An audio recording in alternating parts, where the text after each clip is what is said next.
Clark, lead us in the Pledge of Allegiance, please. Stand, please. Over here, somebody moved it on you. Oh, someone moved it. We're all creatures of habit. I pledge allegiance to the flag of the United States of America and to the republic for which it stands, one nation, under God, indivisible, with liberty and justice for all. Thank you very much. ceremony here.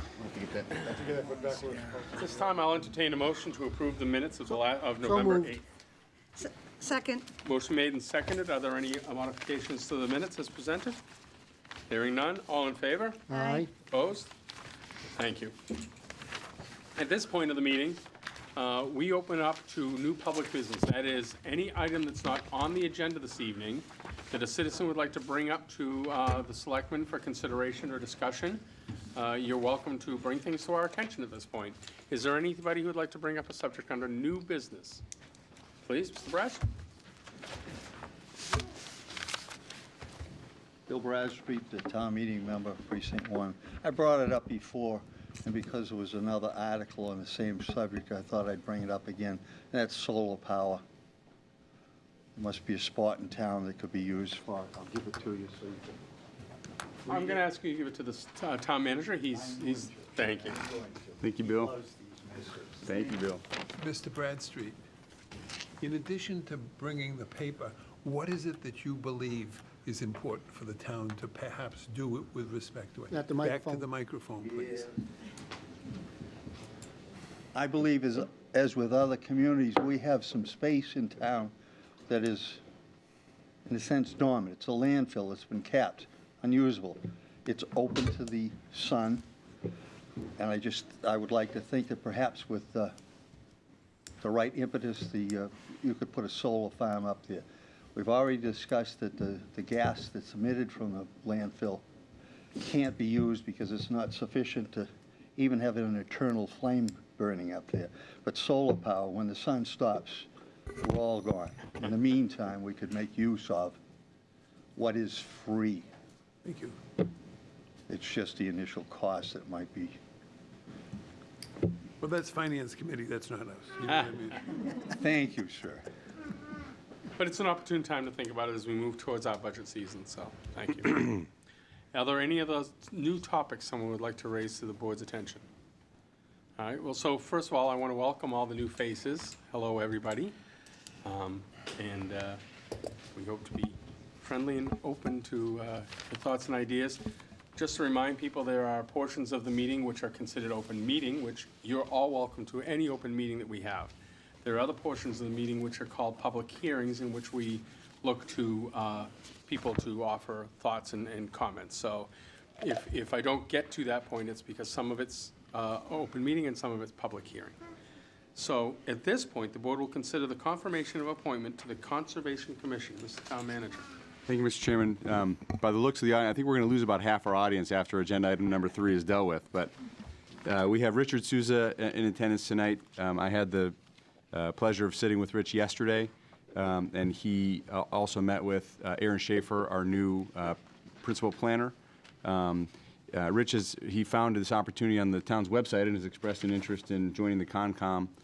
You received a copy of his resume, and he's about as qualified as you can get to fill this role. And since he's standing at the microphone eagerly waiting, I think I'll give him a chance to introduce himself to the board. Souza.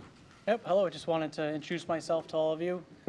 Thank you for the opportunity, and we're more or less open up to any questions you have for me. I met with Mr. Bartha last night. We had a nice conversation, but I'm more or less here for any questions you may have.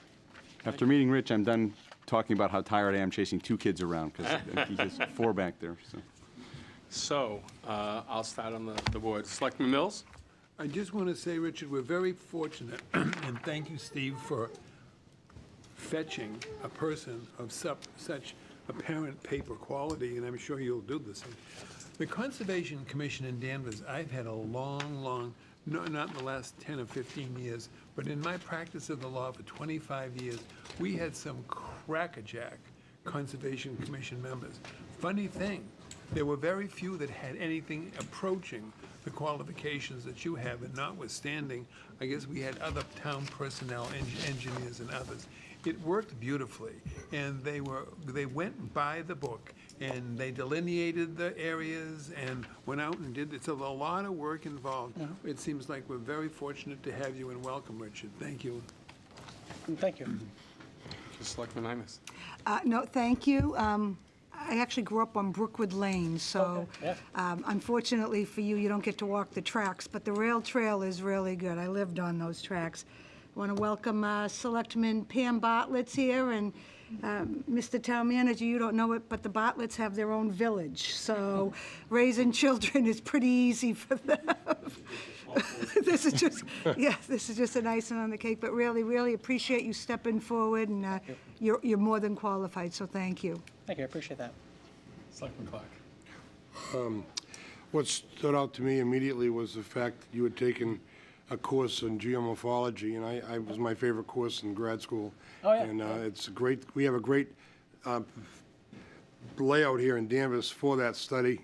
We can teach Mr. Powers, Mr. Henry, a few things about drumlins and eskers and those kind of things, and he'd enjoy it, I'm sure, but sounds welcome. I'm very impressed with your resume. Oh, thank you. Great Appreciate it. background. Selectman Bennett.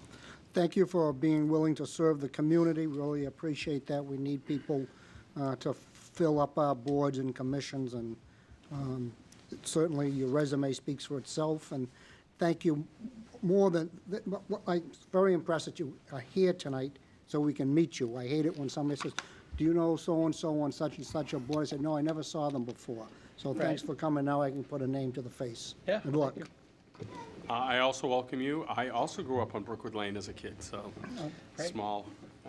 I may have actually pulled Diane's pigtails. I can't remember. No way in hell. But welcome and thank you for your dedication and your volunteerism. We appreciate it. Thank you. The Look board's forward going to to vote, but we would ask that you hang around after the next agenda item based on the vote. The town clerk will be swearing in those people who move forward. At this time, I'll entertain a motion. I move that we accept the application as presented. Second. Motion made and seconded. Any discussion? Hearing none, all in favor? Aye. Opposed? Great, thank you very much. Congratulations. You can clap for him now. Thank you very much. The next agenda item is the board will consider an appointee to the planning board. Mr. Town Manager?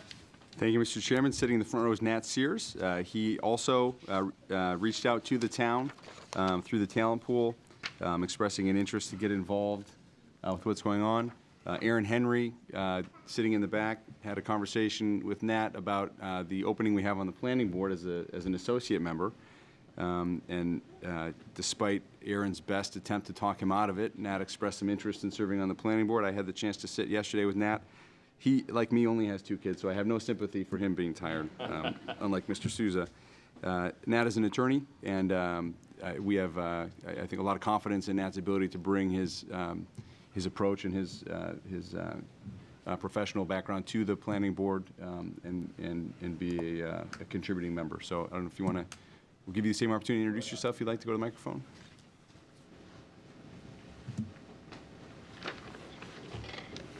Good evening, thank you. And I would correct Mr. Bartha that I didn't try to talk, I tried to talk them out of it, but they talked me into sticking around. So I don't know exactly what kind of special skills that I have to bring to a planning board. None that I can think of other than being one from Danvers. I grew up here, I was born in Danvers, spent some years elsewhere a few different times, but for the past 10 years I've been back in town. My kids are in the public schools here, and my basic idea is to keep an open mind and listen to all sides of all different points of view that might come before us, and make whatever decision I think is correct. And as Selectman Mills brought to my attention, I have a little bit of legal experience, but none really in planning or land use. So with the general concept of the law, I guess that would be a background where I'd at least be able to try to apply whatever legal issues might be in front of us. But I don't really come at this necessarily from the point of view as an attorney, but more from the point of view as a lifelong resident here in the town. Thank you. I'll open it up to Selectman Langus. I think that's what people want you to do on the planning board, is I think they want you to recognize an area and do the appropriate thing for that area. Not all of Danvers is the same. And I think with your legal, you call yourself a licensed attorney. I've never seen anybody write that, but being an attorney, you have the ability to weigh two sides, and I think that's important. I think that's some of the frustration that the residents are having right now, so appreciate that you're looking at it that way, so thank you. Thank you. Selectman Clark. Selectman ahead. Bennett, that's No, all right, no, I'll go in sequence. Go ahead. Selectman Bennett, My please. goodness. Mr. Sears, thank you for stepping up and to volunteer in the community. We appreciate it. Appreciate you coming here so we again can put a name to the face. And the planning board is a board I never served on, one of the few, but it takes a lot of work and a lot of knowledge and a lot of being receptive to the needs of the community. So good luck to you. Thanks. Selectman Clark. I'm really enthusiastic that you and Richard stepped forward volunteering to be on these boards, and look forward to seeing more young men and women become involved in the town. David and I caught the bug when we were younger than you were, if you will, and we've been serving off and on, or on mostly for 50 years in the town. I think it's very important. You own the town, you have a proprietary interest in the town, and you can make some decisions that's good for the residents in town. And thank you for coming forth and volunteering your services. Thank you. Thank you, Selectman Mills. Thank you, Gardner. Nathaniel, I think that your being a lawyer is very significant. As of November 18th, I've been a lawyer 50 years. Oh, my God. Wow. 50 And- years. With respect to our boards, any boards and agencies, following the rule of law, it's like the statute isn't that thick. You read it again, and to have a lawyer there means a great deal to me, and I'm so glad you're a Danvers resident, and once again, we are very fortunate to have people like you and Richard who are willing to serve. You don't get paid much, There is no glory. You might get your name in the paper like once every 3 years. That's about it. Thank you for serving. Thanks. And like Selectman Mills and the others, I think that your legal background actually lends itself well to the planning board.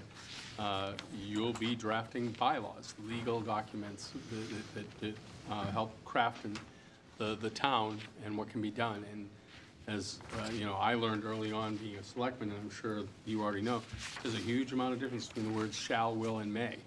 And those words alone, just getting the law exact is just as important when you're writing the zoning bylaws as well. So I welcome the fact that you had the background, and welcome the fact that you're willing to volunteer, and thank you for it. Thanks. Members of the board, are there any more discussion? I'll entertain a motion. So, I'm- actually, Move the no app- motion on this one. Oh, that's right. This was an opportunity to meet the new member. Okay, I apologize. And I should point out, the vacancy that he's filling is Mr. Henry's. So I think Mr. Henry is very selective in determining who is going to fill his seat on the planning board. But this, with Nat coming on as the associate, we have the opportunity, we're going to be moving Charles Smith up, who became an associate earlier this year and has been a very diligent member of the board. So this will allow him to step into a full membership role, and Nat will join as the associate and be a fully participating member of the board and available when needed. But this brings us back to full staff for now, and I think it's welcome.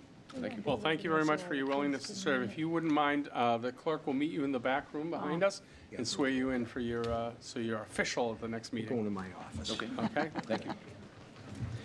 We'll continue to conduct at least the next point of business, the next two. The board will consider a request by Deep in connection with the holiday festival. Welcome. Who will speak to that? Thank you. Please. Good Hey, evening. kids, you don't want to stay?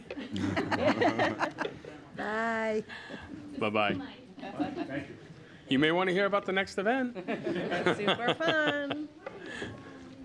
Mr. Chairman and the board, thank you for having us. My name is Mari Matt. I am a resident in Danvers, Precinct 3, and but here on behalf of DEEP as its vice president to request your permission for the businesses on Maple Street to put out tables for our annual tree lighting, which will happen on Saturday, December 1st from 2 to 5. right downtown. It's our 21st year. We're excited again to have over 20 businesses who will be participating.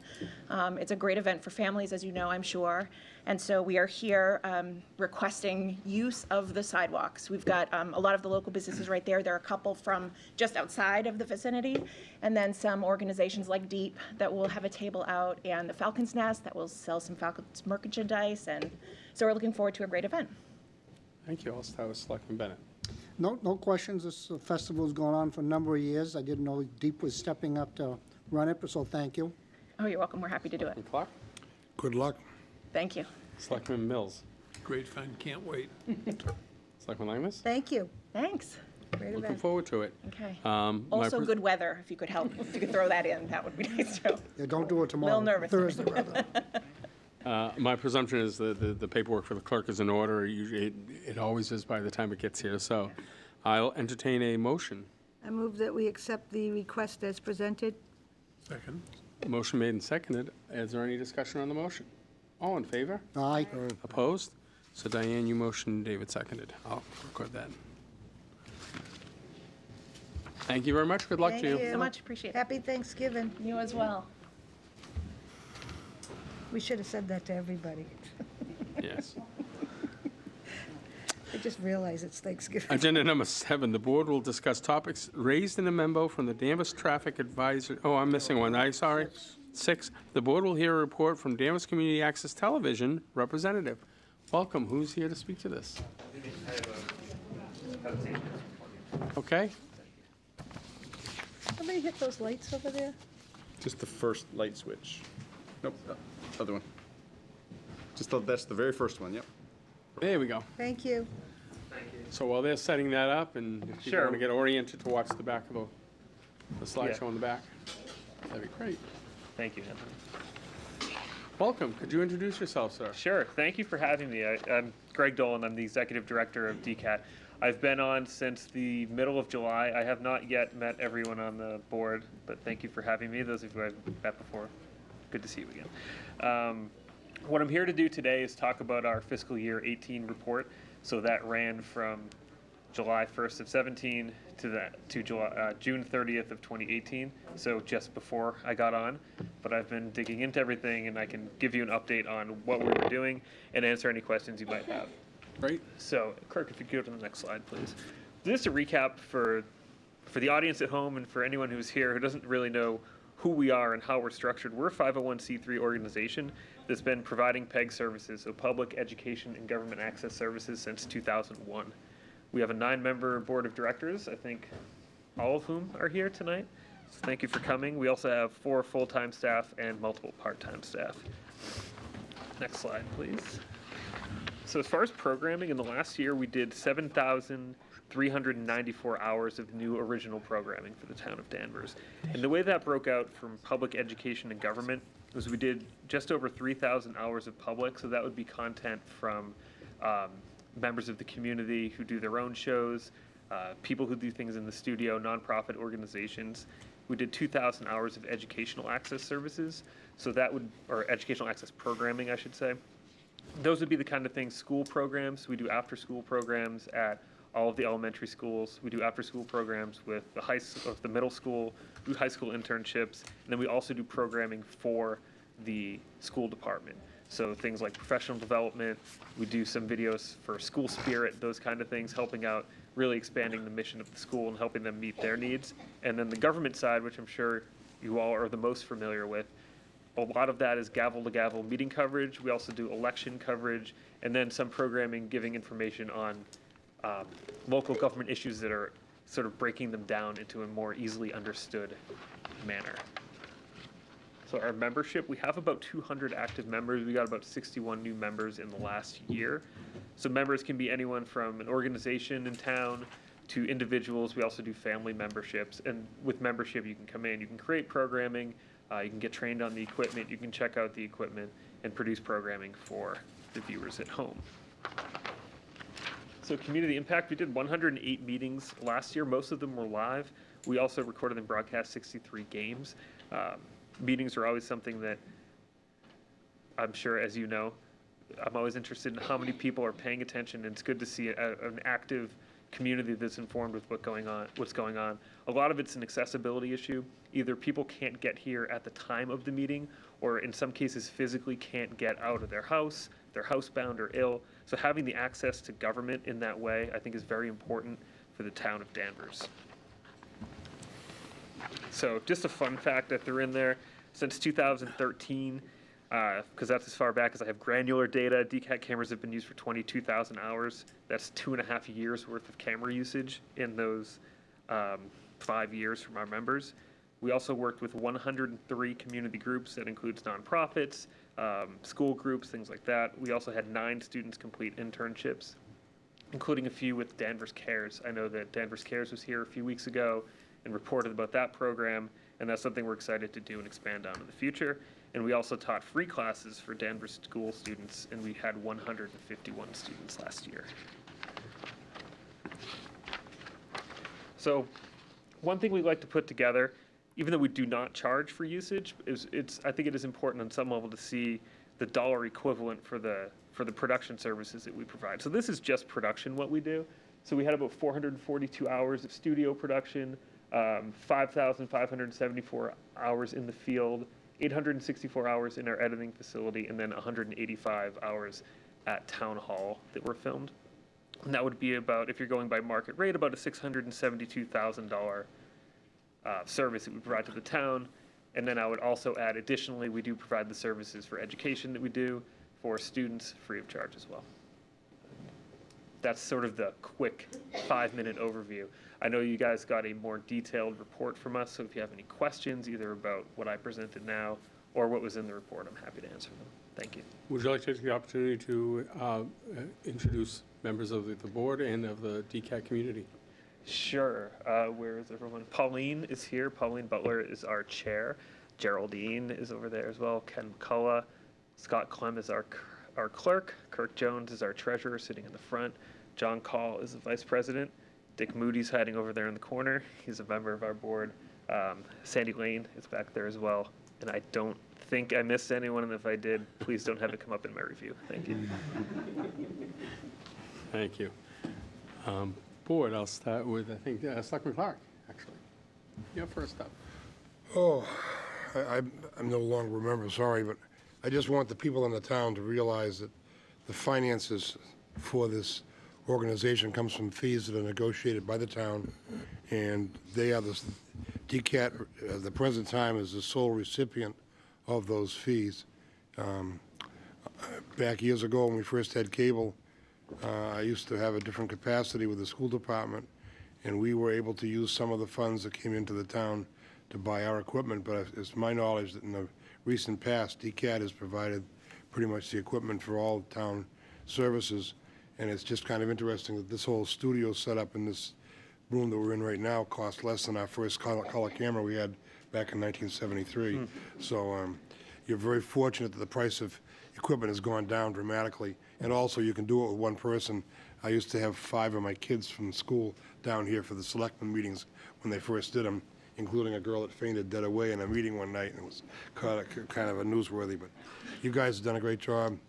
People in town, I think, have a great asset. I look at your productions in comparison with other towns' productions when I channel surf at 2 o'clock in the morning and got nothing else to do and see how they compare. And I think the productions in Danvers have much better quality sound and picture than most other communities do. And we thank you for that. Thank you. Thank you. Selectman Mills. I think you're doing a great job. I think it's very important that you came here tonight so that other people in the community using our televised meeting can be aware of who you are, what you do. We have all kinds of wonderful opportunities for citizens in this town, and I spoke about that a couple weeks ago. I hope that we can publicize more. Who knows? I don't know if you do any counting as to how many people actually watch a So show. there is, we can track online. We can't track on cable. It's considered a privacy issue. So Comcast or Verizon wouldn't give us the numbers. And then to get Nielsen numbers, something you'd see like, oh, the Super Bowl had an 11 rating. That's a service you pay for, that they pay so they can sell commercials. So it is prohibitively expensive for us to get those numbers. So we're sort of stuck with more anecdotal responses. Yeah, just wondering. And the only other comment is, I've been in the studio a couple of times. I've been in contact with some youngsters. I forget what grade they're in, but they're like interns in television production, and they are thrilled. So that is a nice thing to be able to provide. Every kid can't do it. Every kid doesn't want to do it. For those who are there, it's a wonderful, wonderful piece of life that you are including them in. Thank you. Thank you. Just to follow, I think that we're a bit of a hidden gem in some ways, and we're trying to get out of hiding, so I appreciate that. It's been a pleasure getting to know you and some members of your board. Coley Rybicki's in the back, and he sits on the cable advisory with me, and we are currently working on the new contract, and that's going very well. Getting to know some of your board members has been a pleasure. Not sure they feel the same way about me sometimes, but I'm kind of used to that. But I mostly use your on-demand. I'm not really a television watcher, but the on-demand, I wish, when I hear people ask questions about something that's been dealt with over and over and over again, it's kind of annoying to me when it's right there for them. So I hope more people learn to use the on-demand. If you want to know what happened at a planning board meeting or a selectmen's meeting, it's right there for you. So I really wish more people would use it. But Before you stop, I wish you would explain that to people at home of exactly what you're talking about. it's on a computer. So you just go to your computer and dcat.org and So yeah, we have a TV.org. YouTube channel. I believe the tag is DCAT Danvers. So if Yeah. you search that, you can .org. find the committee meetings on there. And that's a space that we have identified as an area for growth in the future. So you can expect to see more content coming up. I think most people use that, so, but thank you, you're doing a great job. Thank What are you here all of 6 months so far, and you... Not even yet. Yeah, you Working on came it. in swinging, so you're doing a heck Thank of a job, thank you. Thank you. Selectman Bennett. Thank you. So I'm impressed you know all the directors' names in a short That was time. a Good tough for you. quiz, I gotta say. Great job at DCAT. I've always been a strong supporter of the work that they do for the community and getting content out. And I can tell you a lot of people are watching this right now because over the week I'll hear from people talking about things that we did tonight. So the community does appreciate it. They do watch. Thank you. Thank you. That's good to hear. Yes, so I also, anecdotally, we do here as well. People stop us on the street and say, oh, I saw you on TV. And unless it's cops, I know it's on DCAT. So I am a member, happily, and people should understand what membership entails or what it provides for you. It's the opportunity that not only can I help the community and be a DCAT member and sometimes get tapped to help out on shows, but that I have the opportunity to borrow their equipment, use their editing facilities. I could put on any program that I'm willing to take responsible for the content of, and on any subject I want. So if my interests are cooking, I could put on a cooking show. If my interests were music, I could put on a musical venue. So I encourage people who have a passion for something that they might want to consider getting on DCAT and sharing their passion with others. It might be a political talk show or some other venue to get your message out. As a matter of fact, DCAT isn't passively waiting for people. They are aggressively going out and seeking content as well, including the fact that I and some members in this room happen to be members of the same social and civic groups. And so they often look for the opportunity and reach out to those groups to advertise their events. For example, Family Festival. We do a lot of programming around Family Festival before and after. And one of the other opportunities people may not understand is the meeting rooms are available to the public as well. If you have a social or civic group, or even you want to get some people together to talk about a topic, contact DCAT and arrange to potentially use one of their rooms, their meeting rooms.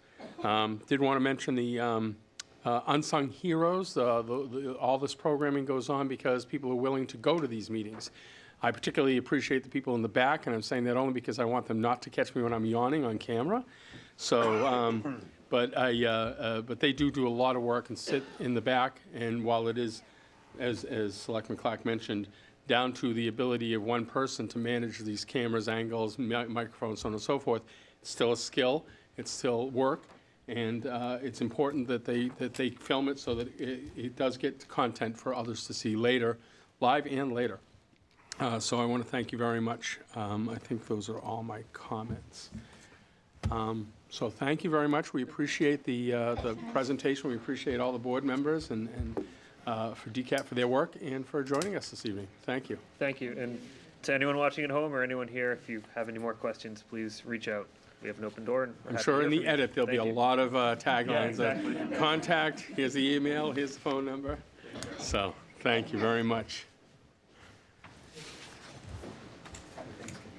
Bye, you too, John. All right. Agenda number 7, the board will discuss topics raised in a memo from the Danvers Traffic Advisory Committee, DCAT. Mr. Town Manager, would you introduce the topic? DTAC, not to be confused with DCAT. So this Correct. I do it all the time. This was sneaky to put these back to back on the agenda Yeah. tonight. Always being correct. Aaron Henry, Director of Land Use Community Services here. You received a brief memo from Aaron.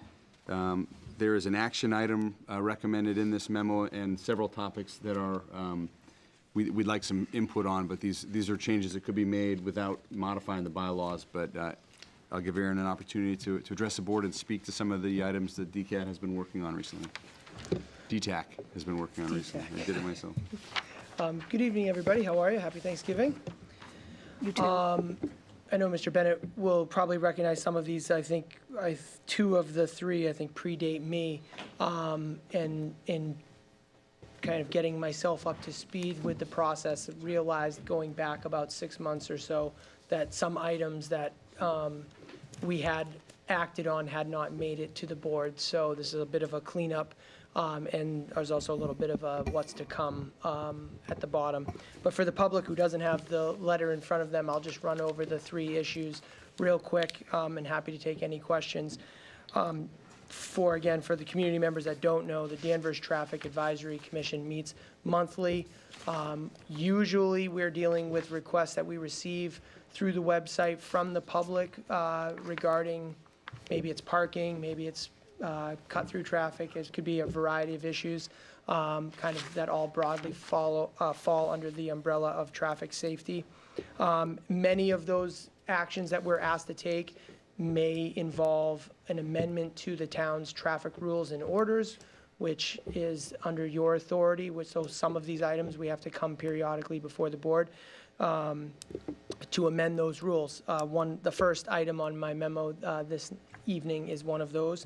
We had a request from a resident on Bow Street to install a stop sign at the end of Bow Street where it meets MacArthur Boulevard. And back in September, we reviewed that and did determine that that should have a stop sign. They actually only asked for the stop sign, but they also get some paint to go with it. So we're going to stick with the script and install the stop sign and a stop bar right there, and that would require an amendment to the traffic rules and orders. So we asked for that motion this evening, and happy to take any questions on that. I'll just fly through the other 2. At previous meetings, we had residents on Dayton Street and Putnam Lane both ask us for reducing speed limits on those streets, and that's a bit, unfortunately, more cumbersome than people think. And while we could not meet that request, we were able and agreed that advisory signage was appropriate in those locations. And so while this doesn't require an amendment to the traffic rules and orders, we would recommend and would like your support to install those signs in those areas.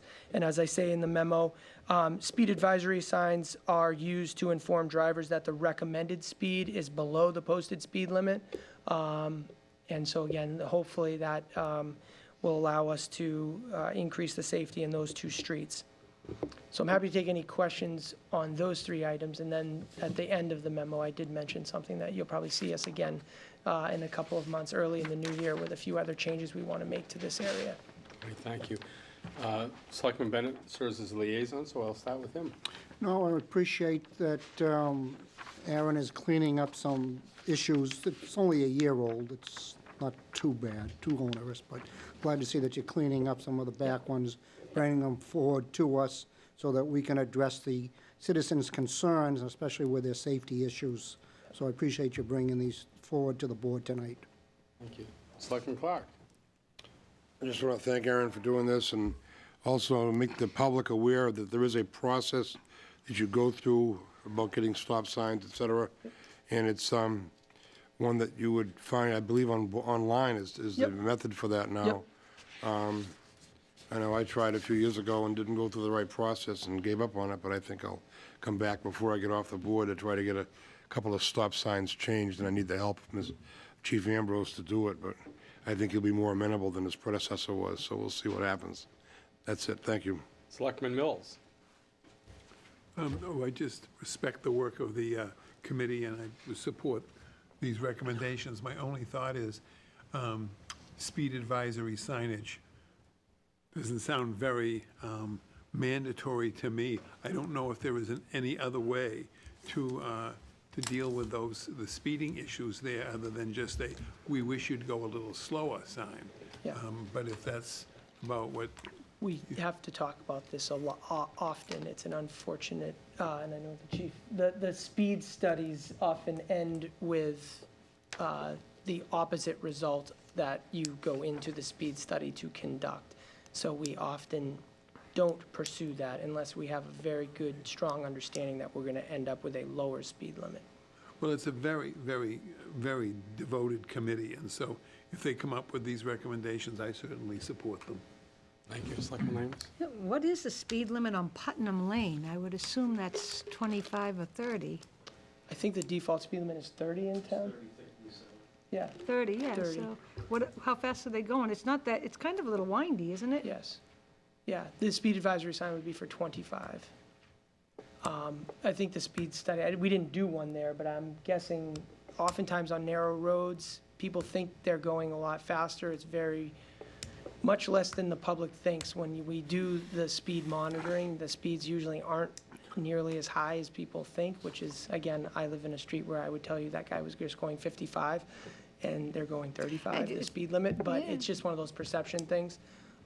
So in this case, we don't think we have a huge speeding problem, but we do think that the speed advisory signage is appropriate. Yeah, it just doesn't seem like a road people would use to drive fast on. Kind of but- narrow at the Yeah. top there, right where it meets Dayton, and there's been a couple new subdivisions, so again, we think That's this what I one's an think. appropriate Oh, Thank you, intervention. not a problem. Okay. All my questions have been asked and answered. So at this time, I'll entertain any further discussion on this? Mr. Chairman, do you want to do all three or Together? individual? No, do them together. Okay. So I'll entertain a motion. I move that the three requests of the Traffic Advisory Committee be approved. Second? Motion made and seconded. Any discussion on the motion? All in favor? Aye. Opposed? Thank you very much. Appreciate it. Thank you all, happy Thanksgiving. You too. Thank you. All right. The board will hear from the police chief regarding potential liquor license violations. Welcome, chief. Happy Thanksgiving.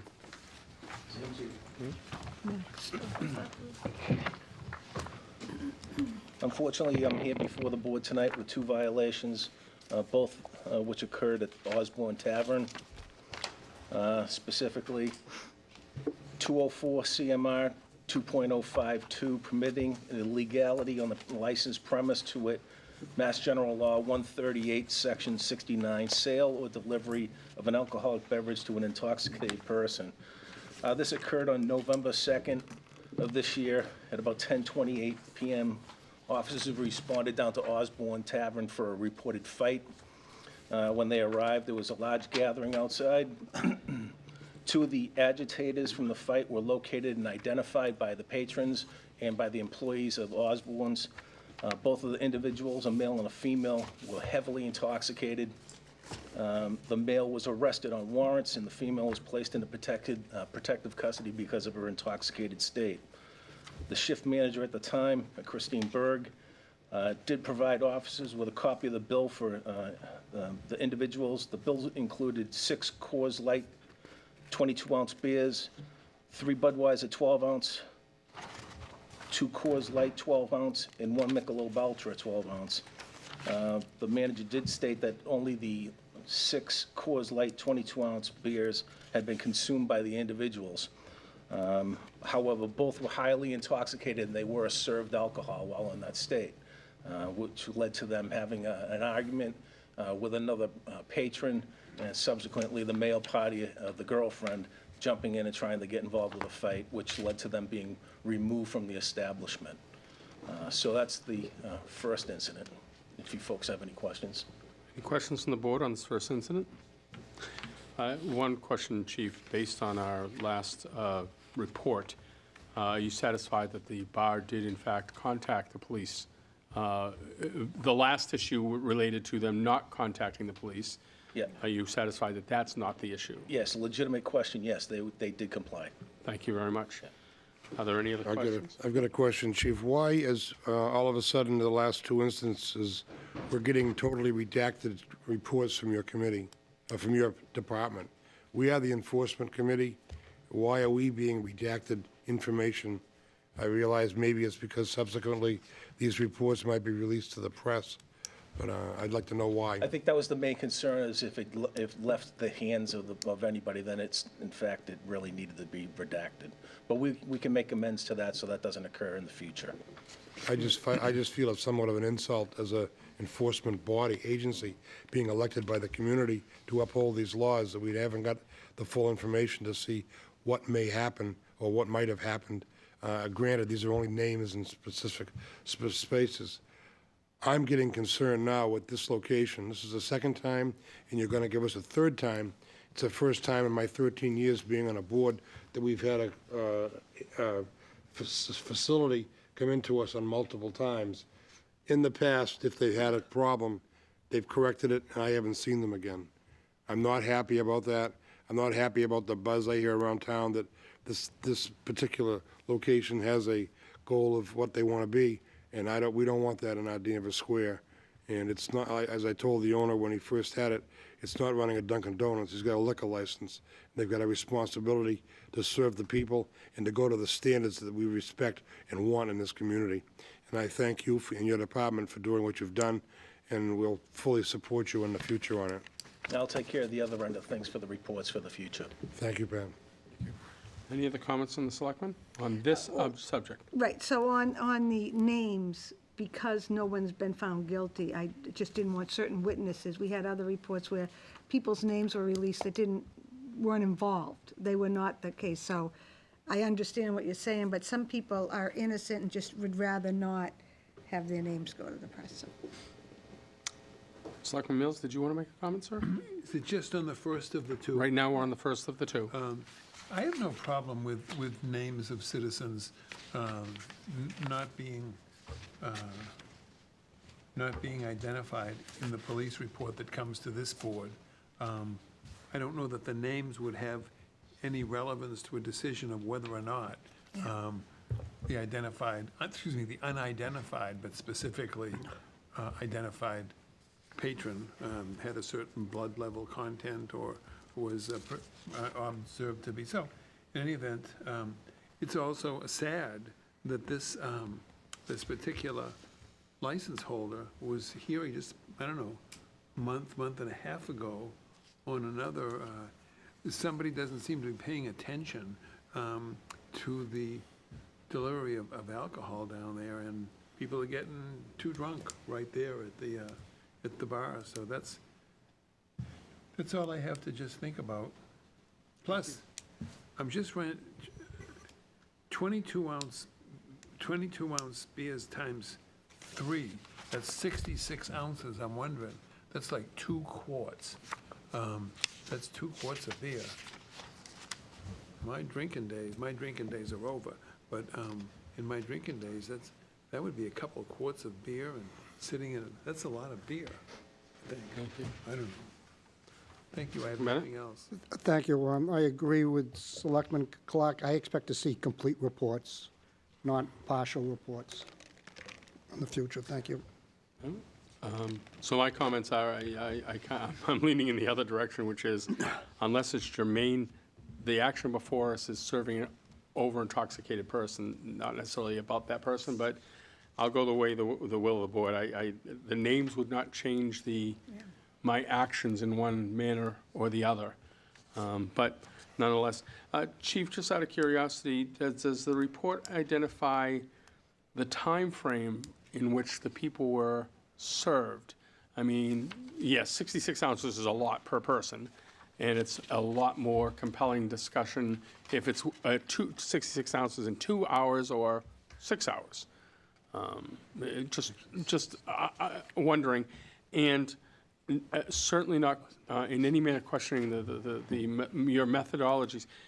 In the last incident, the police had the opportunity to look at the video to validate some of the discussions. I didn't know if that happened here, that I understand that the bartender said they were limited to these things. I just didn't know if you had the opportunity to validate that or not, or if you felt it was not, in your discretion, it was not necessary.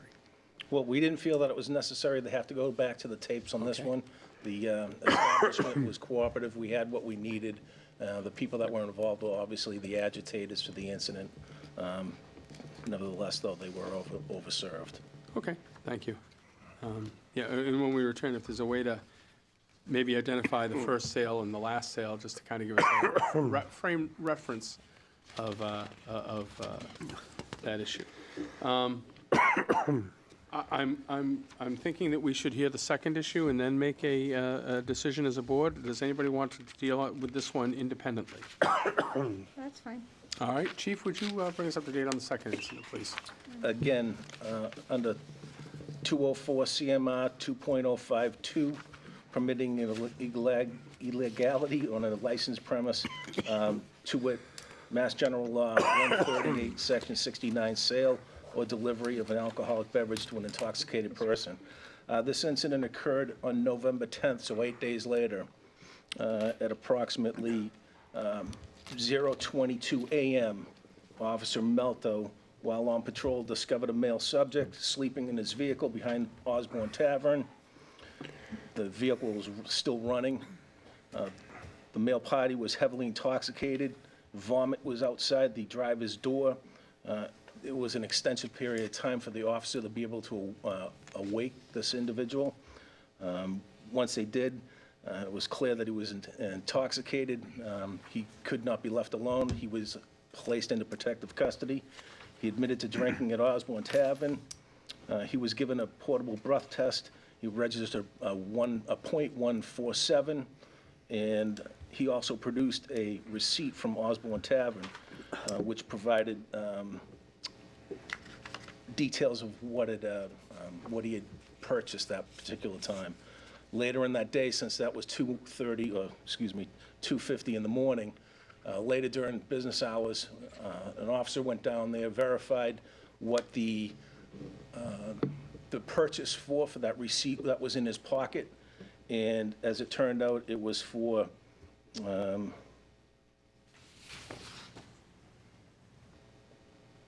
several beers, Captain Morgan's and Cokes, and Jell-O shots.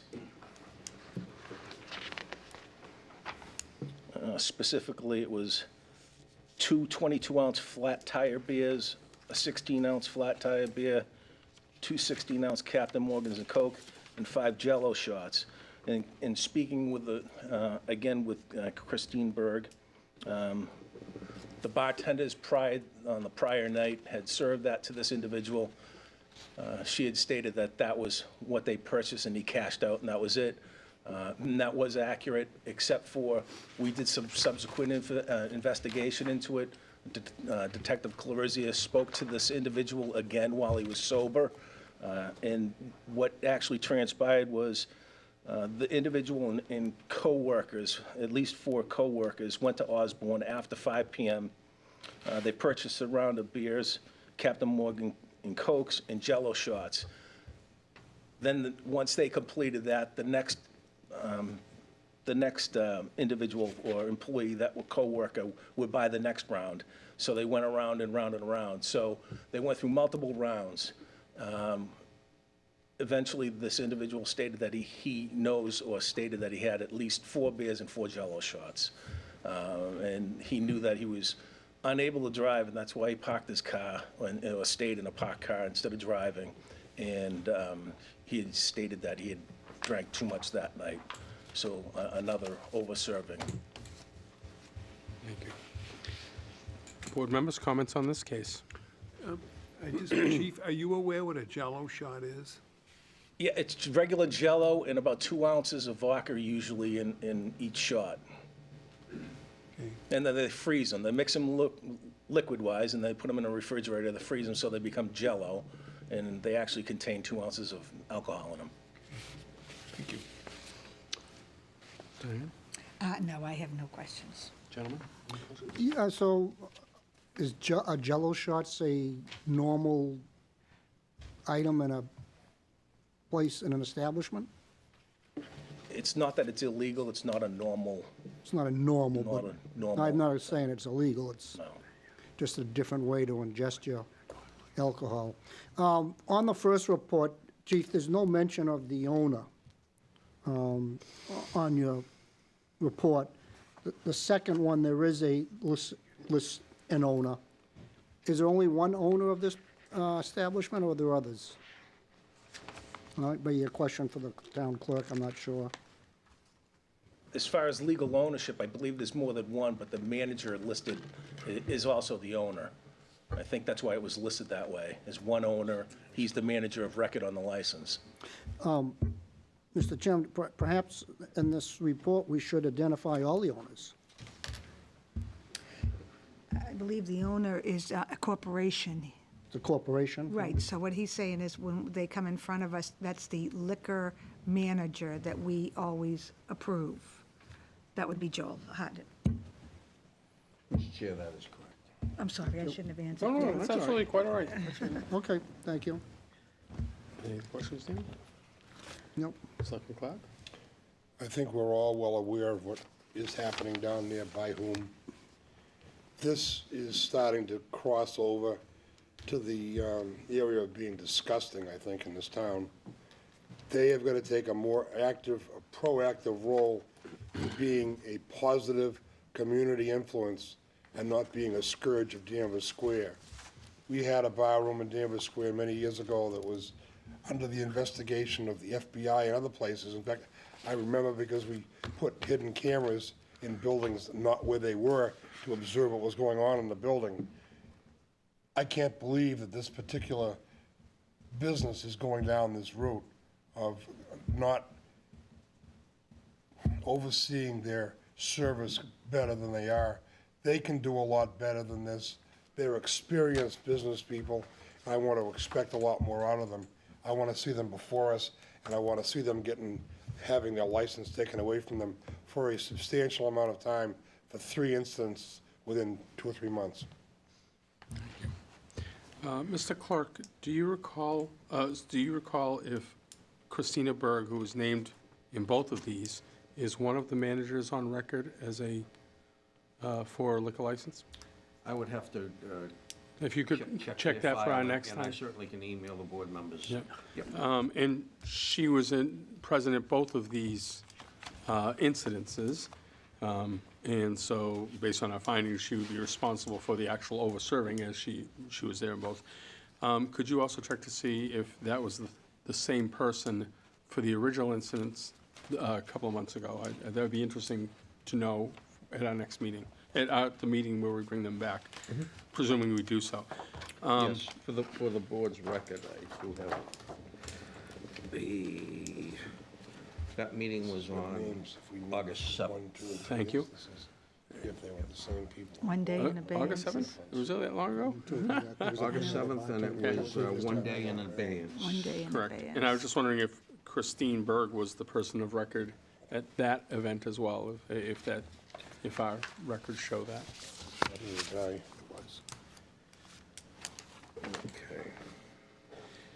Okay. And I don't need that answer now, but if you could check on that for the. Certainly will. For a subsequent discussion. And as the clerk reminds us, in August, this group came before us and we gave them a finding of a day suspended, held in abeyance.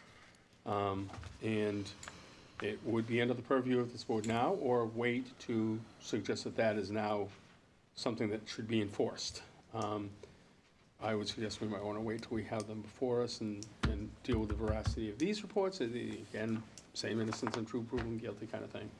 I would agree with that. We should have the establishment come before us to answer, and we can discuss all 3 incidents Very good. separately or together. All right. So the chief is before us, presenting these findings. What is the will of the board, please? Make a motion that we have the owners come before us to give testimony. Second? Thank you. And any other questions on the motion, discussion on the motion? All in, what date would be? Board's next meeting? What is the next Yep, one? I'm just looking to the town manager to look at the agenda and how packed it is already identified or not. We have the financial summit, and then we also have license renewals that night. I'm happy to entertain that, if that's okay by the board members. That's fine by me. So is that part of your motion, next meeting? Next meeting would be the, 4th or the 4th. 18th? where am I that day? Yeah, that'd be fine. Okay, the 4th then? We'll accept the motion as for the 4th. Thank you. All in favor? Aye. Opposed? Thank you, chief. Thank you. Appreciate it.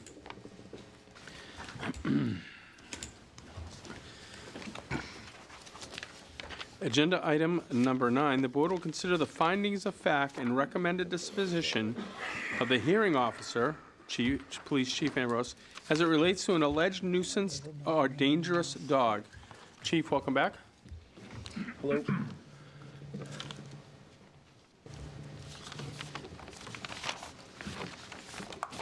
did I do with that?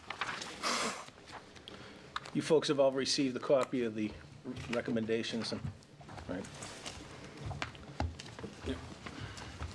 So we're here tonight as a result of a dog attack that occurred on July 12th of this year, and a subsequent dangerous dog complaint was brought forward to the selectmen, which was heard on August 7th.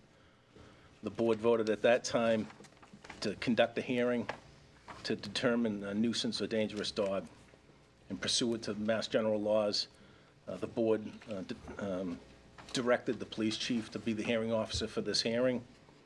The hearing was conducted on September 19th at the police department. The canine dog owners, Trun and Sabrina Nguyen of 32 Burley Farm Road, and their dog Nika were served notice. The owner of the dog that was injured, Luann Strange from 34 Burley Farm Road, also received notice for this hearing, and public notification was made in local newspapers. Evidence was presented from the town, police reports, photographs from Attorney Cohen, who represented the Nguyen's, additional photographs and some documentation from a Canine Top Performance, which is a canine training facility. Additional information from the Rybickies, from another incident, and finally, information from Luann Strange about the latest incident. 10 witnesses appeared and testified under oath. 4 officers, both Sabrina and Trun Nguyen, Luann Strange, and Colleen Michelle Rybicki, along with Nicole Tran, who was a dog trainer who worked for the canine training facility. The hearing started at about 6:15 p.m., and a registered professional reporter logged the minutes. The finding of facts based on the evidence: 1, Nikita is a 7-year-old female pit bull owned and residing with the Nguyen's of 32 Burley Farm Road. 2, on July 12th this year at approximately 08:46 hours, Nika was loose and unattended in the chain-link fenced area in the front yard area of 32 Burley Farm Road. 3, Nika escaped from the fenced area, ran to the property of 34 Burley Farm Road, and attacked Luann Strange's Golden Doodle Henry. The attack was unprovoked. Luann and her daughter made attempts to separate the dogs. They couldn't. Their son Jack assisted, and after a struggle was able to separate the dogs. Nika showed no aggression towards any of the individuals, only the dog. 6, police were called to document the incident. 7, Trun and Sabrina Nguyen did not dispute the attack of Nika on Henry. 8, the officers determined that Nika was able to escape from under the bottom, Nika was able to escape from under the bottom of the chain link fence because it was quote-unquote flimsy, and it had been since secured. The Board of Health was also notified by the police of the incident, and there was testimony given indicating that Nika had been involved with another dog attack.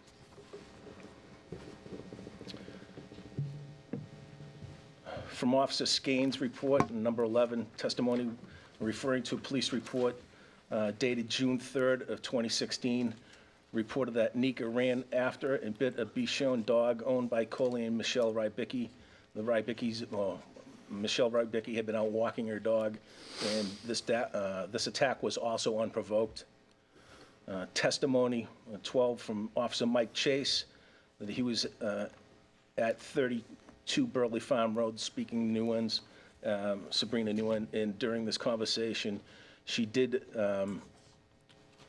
state to Officer Chase that Nika was dog aggressive. Sabrina denies making this statement, but I find the Officer Chase's statement and documented report is credible. And 13, a letter was received from the dog training company, K9 Top Performance, which had been working with Nika since the July 12th attack. The letter identifies Nika as a dog aggressive dog, but not human aggressive. And finally, 14, the testimony by Nicole Tran, trainer for K9 Top Performance. Tran confirmed that Nika is dog aggressive, not human aggressive. She also stated that Nika's dog aggression will not go away completely, but can be controlled if the owners are more aware of her and her surroundings. Tran also noted that even with a fenced-in yard, she recommended the owner be outside to supervise Nika, and if not supervised, Nika should be separated into a certain room or into a crate. From these findings, discussion, the hearing was brought under by Mass General Law as stated. It was undisputed and supported by testimony that July 12th, 2018, Nika was outside in the fenced-in area at 32 Burley Farm Road and unsupervised. Nika did escape the fenced-in area and attack another dog at 34 Burley Farm Road, and in doing so caused significant injuries. Further testimony and medical bills from the early incident, which occurred June 3rd, 2016, is strong evidence of a propensity to commit unprovoked attacks on other dogs. Both confirmed attacks caused serious injuries. Additional testimony and written documentation presented by the Nguyen's at the hearing confirmed Nika's dog aggression, specifically a letter from K9 Top Performance which stated that Nika is dog aggressive. Subsequent testimony by K9 Top Performance trainer Nicole Tran confirmed Nika's dog aggression. Both the letter and Tran's testimony state that Nika is not human aggressive. Mrs. Strange also testified that Nika showed no aggression towards her or her children during the attack. Since July 12th, 2018, the Nguyen's have brought Nika to a professional canine trainer in order to correct her aggression, and continued training is recommended by the trainer. The Nguyen's have also recognized the need to keep Nika out of the front chain link area of the yard and only let her out in the backyard, which has a solid fence. From all this, my recommendations and disposition to the board is based upon the foregoing facts and evidence. I find that canine Nika is a dangerous dog as defined by Mass General Law, Chapter 140, Section 157. This dog has committed unprovoked attacks on at least 2 dogs, causing serious injury to both dogs. Additionally, a professional canine trainer has deemed Nika dog aggressive. The level of aggression displayed by Nika demands implementation of a solution that best assures that Nika is properly secured. Therefore, in accordance with Mass General Law, it's my recommendation for the Board of Selectmen to order the Nguyen canine Nika There are 6 recommendations. 1, at all times be humanely restrained and supervised and/or confined to the rear yard of 32 Burley Farm Road, and that all fencing remains secure and subject to inspection by the Board of Health or its agent. 2, when Nika is removed from the premise of 32 Burley Farm Road, the dog shall be securely and humanely muzzled and restrained with a chain or other tethering device having a minimum tensile strength of 300 pounds and not exceeding 6 feet in length. The owner or keeper of the canine must at all times be present and retain close supervision of Nika. 3, Trent and Sabrina Nguyen shall provide proof of insurance in an amount not less than $100,000, insuring the owners against any claim, loss, damage, or injury to persons, domestic animals, or property. And 5, the canine Nika shall be properly licensed and vaccinated. 5, the new one shall continue with professional obedience training to correct the dog aggression and provide proof of such training sessions and recommendations of any other corrective action to the Board of Health or its agent. And finally, 6, the full reimbursement for medical costs for the treatment of the injured dog owned by Luann Strange and the injured dog owned by Michelle and Coley Rybicki. Those are my recommendations to the board. Thank you, Chief. Appreciate the diligence and the professionalism you brought to the hearing. Certainly, as selectmen, we could not have conducted an exacting and fact-finding, as we're not law enforcement professionals, so we thank you for your service on this. I'll open it up to the board. I'll start with Selectman Langlois. Thank you, Chief. Obviously, you were very kind in my way of saying this. I remember some years ago, a dog was asked to move away, and we can no longer do that. And when I first read reports on this, my first thought was the dog has to be put down, which is very hard for me to do. I'm a true dog lover. But in reading your report, I understand that you are trying to follow rules and regulations, and that this dog is dog aggressive, not human aggressive. Although I'm going to be honest with you, I'm scared to death of this dog being in a neighborhood right now. One small kid's hand gets put down near an aggressive dog. I'm sorry. I've always owned dogs, and this dog, I've never met this dog, and I'm scared of it. The fact that a trainer of their hiring reports back that this aggression will not go away, this dog aggression. And you know, we're talking like, well, it's not a human, it's a dog. Well, my dog was my child, and I think most people feel that way. And when it's a child's dog, it's even worse. They don't understand. So this dog, I'm never going to lie that this dog scares the hell out of me. And then we come into who's going to monitor this dog? Well, if a neighbor complains, is that it?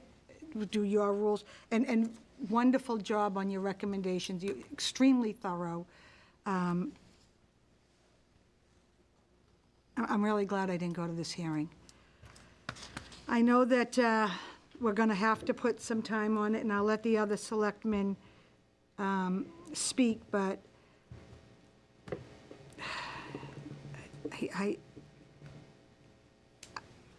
this dog just scares the hell out of me.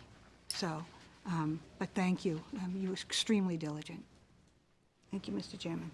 Thank you. Selectman Bennett. Thank you. Chief, thank you for doing your due diligence, and thank you for coming back with these recommendations.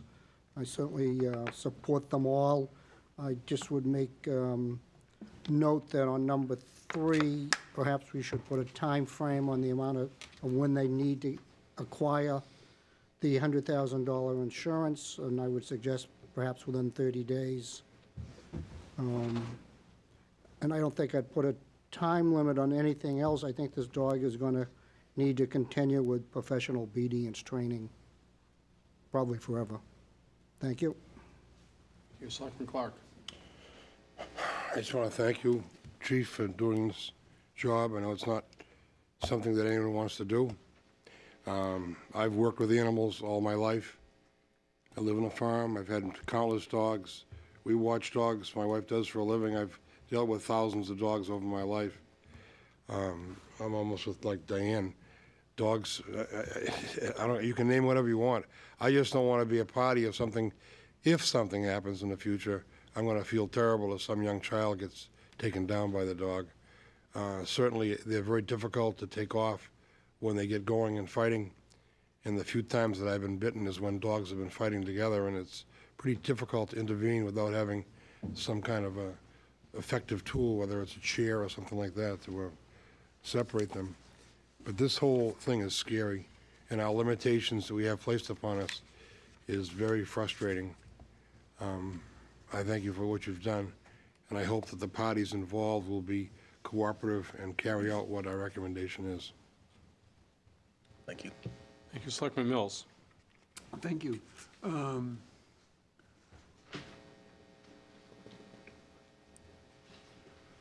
I am not convinced that the excellent recommendations of the police chief can adequately assure that this dog will be kept contained and away from the threat to other dogs and to people.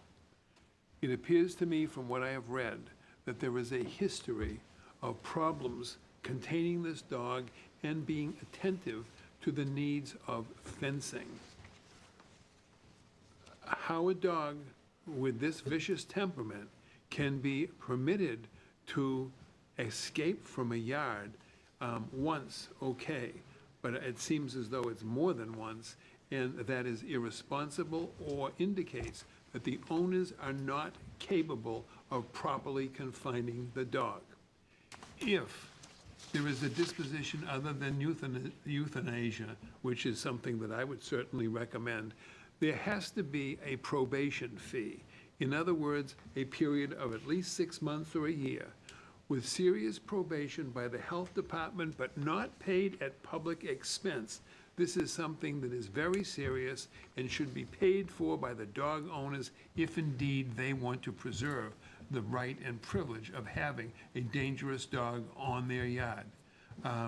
When people get into criminal trouble in the courts, in the last, 20 or 25 years, there are probation fees and costs for their supervision, for their checking into probation. Without there being severe, serious monitoring of the yard and the conditions of confinement, the dog has to go. That's kind of how I'm feeling. Thank you. So to remind the board, because there's an awful lot of details here, that the chief has made a recommendation. The recommendation falls within the legislative guidelines offered by MGL Title 20, Chapter 140, Section 157. So in looking at that, the Massachusetts general law states what our opportunities for redress are. So that is our guideline, of which the chief's recommendations all fall within that guideline. But they are recommendations, and we are, as a board, able to talk about the recommendations, and within those guidelines, discuss other limitations or recommendations. I went to the hearing and know that and as such, walked through the testimony again, and sat in the back, wanted to hear what was going on, wanted to hear the witnesses, and was silent as to my participation, and just listened and then left. Throughout that hearing and throughout our discussions, I am pleased that this is not about the breed of dog. In my mind, this is about the owner's ability to control the dog and the owner's response to the attacks. And the response to the individuals and their request for enumeration, They did accept responsibility in these, in certain levels of responsibility, but still, this is a neighborhood, and people want to feel safe in their neighborhood, and that is the way I'm weighing this. It's, dogs are dogs, and in some cases, dogs are aggressive to dogs, and sometimes they're aggressive to people, but not in this case. I agree with the trainer's assessment and, you know, rely on her professionalism and expertise that this is a aggressive dog. Could something happen? Of course. Could happen. A dog is an animal. I look at the recommendations by the chief.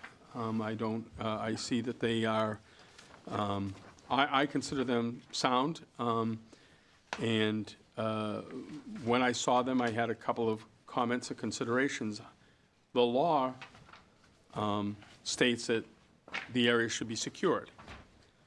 It could be secured to the point where there's a floor and a ceiling, a roof on, you know, a pen, as it were. We didn't choose, the chief did not choose to go to that extent. It also speaks about the fact that if there is no floor, one of the conditions could be to make sure that the fencing on the side or the containment on the side it could go no less than 2 feet into the ground. My concerns are this dog has already demonstrated their ability to dig under a chain link fence, and in this case, the backyard is surrounded by a stockade fence. I would need to feel comfortable that the dog couldn't dig under the stockade fence. I'm concerned about that, and that will factor into my decision-making. I did ask the town manager, and I'll ask him to comment on the recommendations. Don't identify a timing or a sequence with them, and I'm not sure that we would ask the chief to necessarily do that. I think that's actually in our purview, to say certain things should happen at a certain time, certain things should happen a number of times, as well as what are the reporting requirements. This puts a burden on the town. If there's going to be monitoring or some amount of checking in or reporting, presumably to the health department, they're going to have to spend time doing so. We've already spent town resources responding to the incidents and having this hearing. This will be ongoing. So those are also things I've been thinking about. And those are primarily my comments.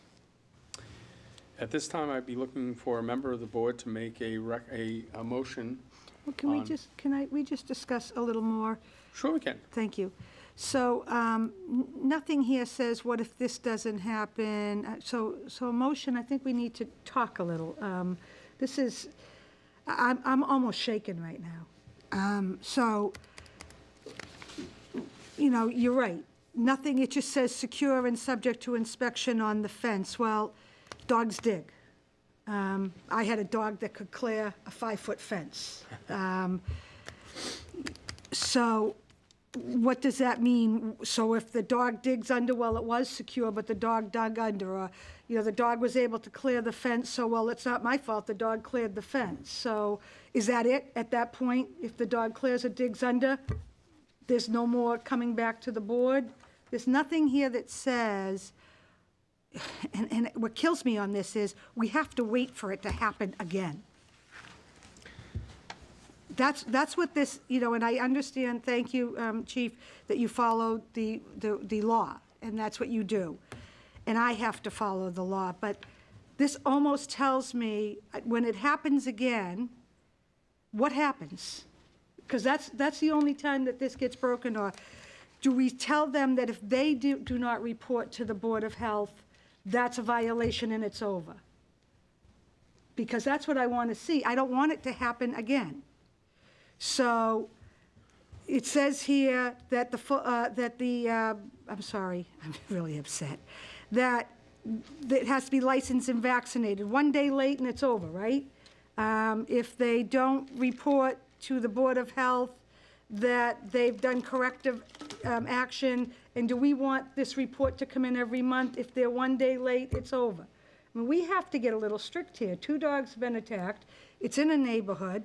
Unfortunately, after the first time, that wasn't enough of a scare for the owner. So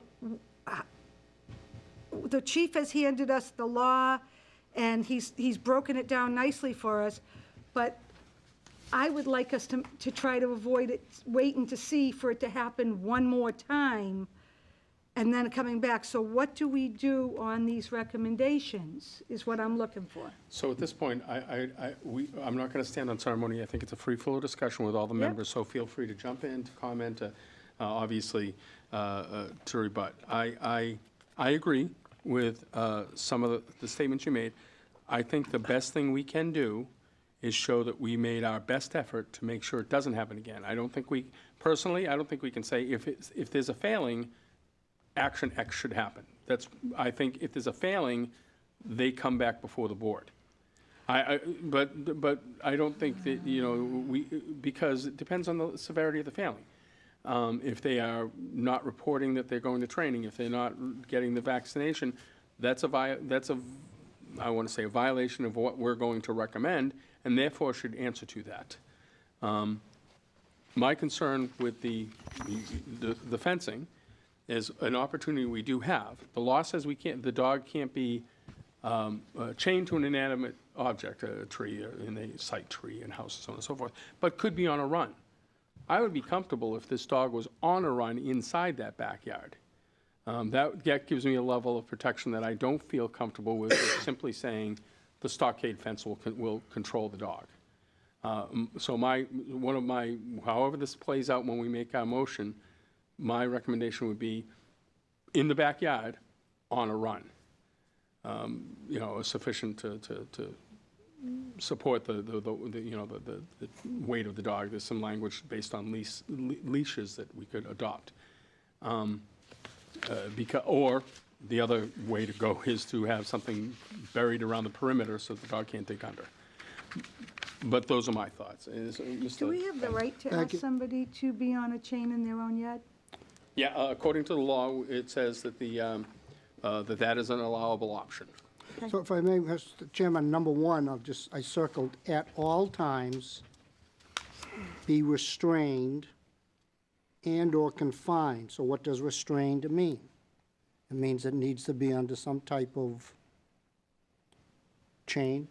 Well, run, it says etc. and/or confined. So I could say that if I put the dog in my backyard, so I'll speak in terms of my dog.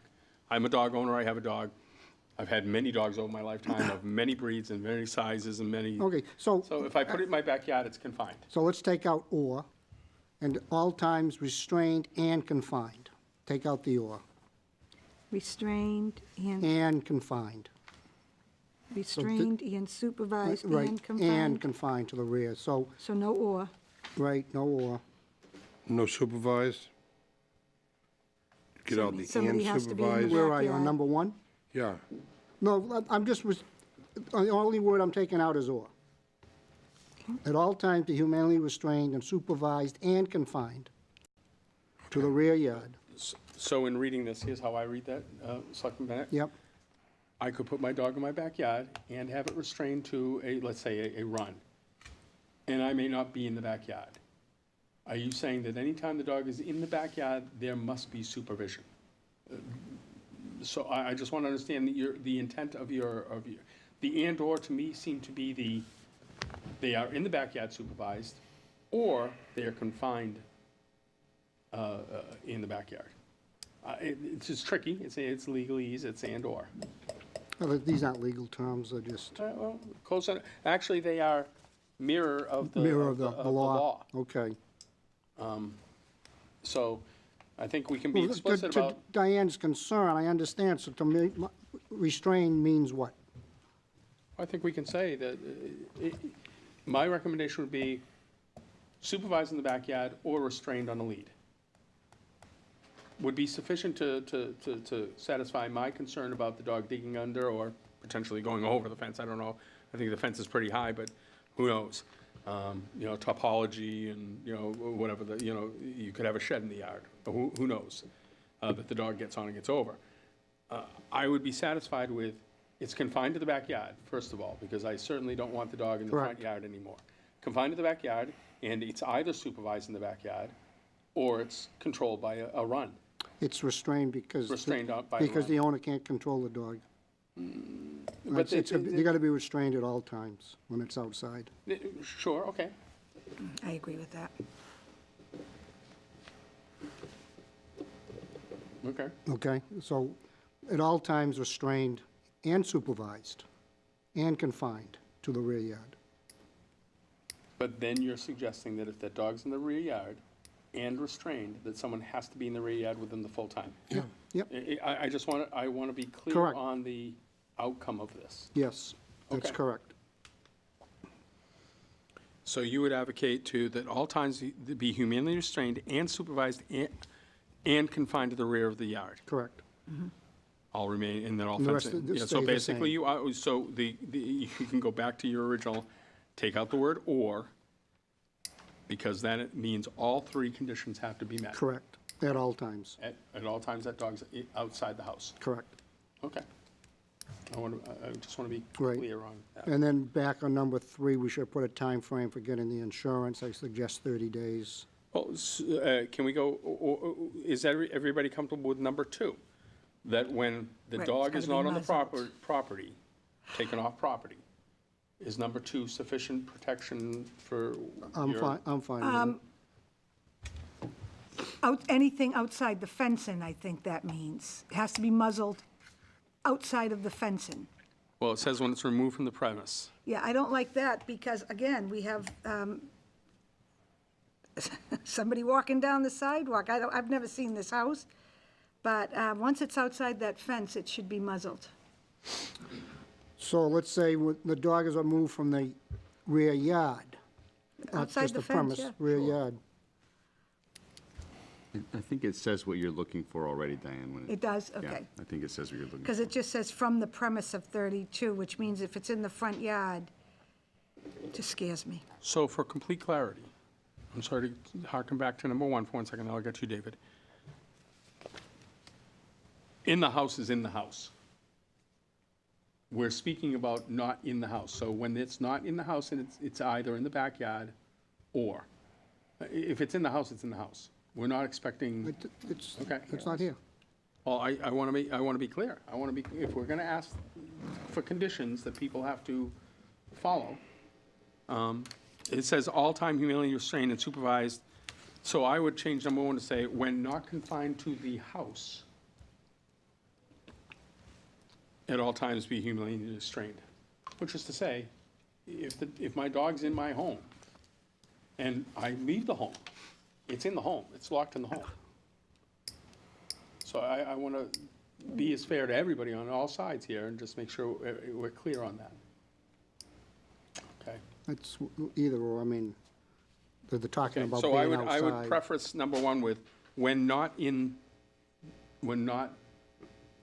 confined to the home. You're fine. Okay, okay.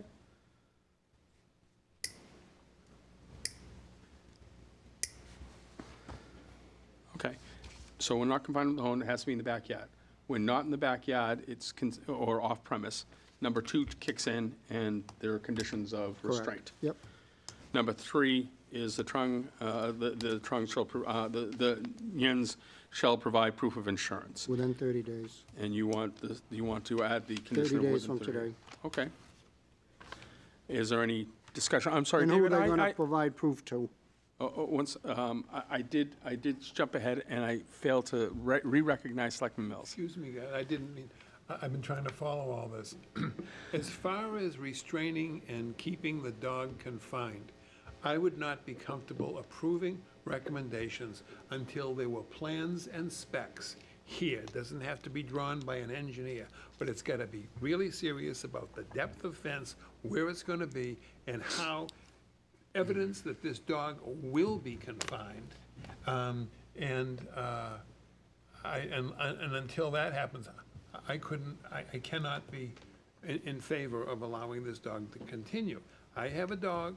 The dog has a fenced-in yard, probably 2,000 square feet.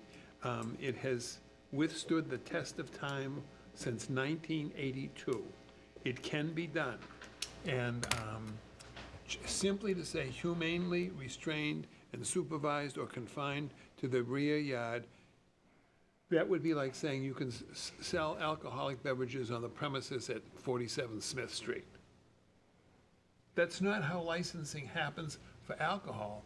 This is, I think, much more dangerous than alcohol. And there has to be some detail, and it's not in here. Those words aren't sufficient for enforcement or for design of an appropriate confinement, in this case, for this dog.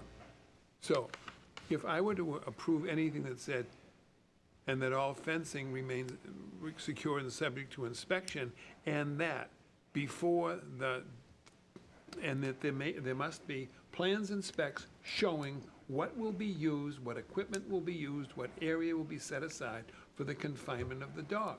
It's a dangerous dog in a neighborhood filled with children and families and people who, many of whom are very afraid of this dog, as I would be.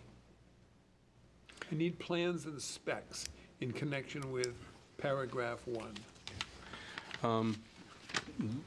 All relevant comments. I would say that we currently know we know based on the fact-finding and the hearing what fencing is already there. It's a stockade fence of a certain height, certain size.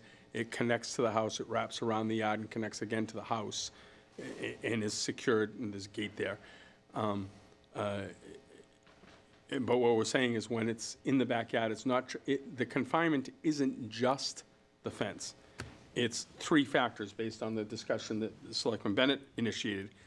Three factors happen. When it's not in the house, when it's in the backyard, it has to be within the fenced area, it has to be humanely confined, and it has to be supervised. All three of those conditions are necessary. And I think the humanely confined is identified later in the language, but also in the Mass General Law, what is considered humanely confined. And so I would rely on that language. Still good. Yeah. The design of the fencing, for you to say that stockade fencing in there already, stockade fencing can be installed with a gap of 6 feet, 6 inches from the bottom of the edge to the lawn or to wherever a dog can dig. We're agreeing, we are agreeing, and that was my concern about the ability to dig under the fence, which I think, for me, was satisfied by saying it's in the fenced area and restrained on a lead or on a leash, but it's restrained so that it wouldn't be able to, if there's a person there, supervision there, and it's on a restraint, the opportunity for digging under is taken away or mitigated, in my mind. But that's me. And it's subject to the inspection of the Board of Health, and we could put a time frame in how We're gonna often get they. to the probation conditions that I'd like to talk about and who's going to pay for it, because this is going to be heavy supervision for public safety. And it should not be just placed on the general tax rolls that this extraordinary circumstance, which may be an accommodation to some families, which I understand, I have a dog, couldn't live without her. But I don't expect that, she just had her teeth done for $900. I don't expect anybody to help me. It's paid for, my credit card, I'll make the payments. Nobody's responsible for that payment except me to make the system work. Thank you. Thanks. Selectman Pat, please feel free to weigh in at any time. I'm not ignoring you. You're welcome to jump in at any time. Selectman Bennett, you were talking about item number 3. Right. Provide proof of insurance, and you said to add 30 days. Right. Would it be, but then you talked about to whom. Would it be appropriate to say, provide, filed with the Board of Health within 30 days? That kind of serves the need. Well, it could be the police department, it could be the town clerk, or it could be the Board of Health. As we are looking to the Board of Health and the other item to, subject to inspection with the Board of Health, we want to, and this That's is fine. this initiated as a Board of Health issue. Right, just as long as it's provided to somebody. The Okay. Board of Health is fine. So you'd be happy with filed with the Board of Health Yeah, within 30 keep it days? consistent. Okay. Number 4, the canine NICA shall be properly licensed and vaccinated. Can I speak to that? Sure, please. Is there any evidence in the file that this dog has not been properly licensed and vaccinated? Because I think that's really important. And if this dog has not been registered and not vaccinated, I would say, are you kidding me? Chief, do you recall the testimony? I believe the question was asked. Do you recall the testimony without going to the? Right off the top of my head, I don't recall that. Okay. My recollection is that that was not a question of the dogs having been vaccinated or properly licensed. I don't think that was a point of the historic record. Okay. Mr. Chairman, I can't speak to the vaccination, but I do not believe the dog was registered at the time of attack. I believe Peter Morandi cited the owners once the complaint was filed, and it is now registered, but it was not registered at the time. All right, thank you. That mitigates my possibility of confidence that these owners will do properly the protective attention to this dog that it requires. Can I ask a question of the town manager or the clerk, whoever is more appropriate to answer this? My dog gets licensed and vaccinated. When I get my license, do I have to have proof of vaccination? Yes. That is a requirement. Okay, so getting a license is requires proof of vaccination, and you get licensed yearly, correct? That is correct. And do they happen all at the same time in the year? Is it January or a timeframe? April 1st is the renewal date, Okay, and all current license holders get a renewal application that's mailed out about 30 days prior to the renewal date. And most dog owners, if not all, know that in order to get their license renewed, that they have to have a valid rabies vaccination on file or in hand. okay, so we have a standard annual process of licensing, which includes vaccination, and we would need to affirm that that happens for this dog. That is correct. That dog could not and would not be licensed by our office without proof of a valid vaccination. And so if the renewal date is April 1st each year, that is the date by which we expect licensing to happen, correct? That is correct. Okay. So I think that number 4 can be measured and validated in a manner by knowing that by April 2nd, whether that actually happened or not. Because a lot of this is about measurement. Right, and that's, How do we measure that's, right. By April 1st, I don't think we need to put that in there. No. They can do it, No, I think that's understood. right. Everybody comfortable with 4 as it sits, because with understanding those things? Hearing no objection. Then Yuns will continue with professional obedience training to correct the dog aggression and provide proof of such training sessions and recommendations of any other corrective action to the Board of Health or its agent. So here we have the reporting to party, but I think back to the measurement part of this. Is there a, Mr. Town Manager, when the question was posed of Town Council about measurement time, did he have any comments on this particular one? I don't know, Chief, do you know how regularly the dog is receiving training? I don't. No, I don't know how regularly they're receiving training. But one of the requirements, obviously, with this is they can be asked to report to the board monthly or something. Council wouldn't have had any advice on how often these trainings should occur. I think he would have deferred to the trainer in that regard in terms of how often they thought the dog needed to be seen. The dog, I believe, is still being trained. I believe that's ongoing, but I think this recommendation puts it in the hands of the Board of Health to oversee that program. So I'd be comfortable with the continuing the professional obedience at the recommendation of the professional trainer, but it should continue, the professional trainer should check in with this dog on a regular time frame and not just stop training. Thoughts on the training, if there's a number or a measurement we want to set here, or rely on the professionalism of the trainer, of the dog trainer? Dan, what did you say, within what time frame do you Well, want that? let the professional trainer continue at the schedule they deem proper, but the training's not to stop. The But- trainer should, at some regular interval, check in with the dog, check on the dog forever. And to have that okayed by who? The training? Recommendations to the Board of Health, let the Board of Health know what's going on with the dog. And the trainer can determine the frequency. Thought that was in here. I'm looking for the testimony of the trainer to see Yeah. how often the dog was being seen, as well as, and I recall from the testimony, and would have to back it The up. owners can't determine the frequency, the trainer should Correct. determine the I agree. frequency. I agree. And the training was also recommended that it was not just the dog, but also with the participation of the owners, was the discussion that happened in the. No, that should continue too. Yep.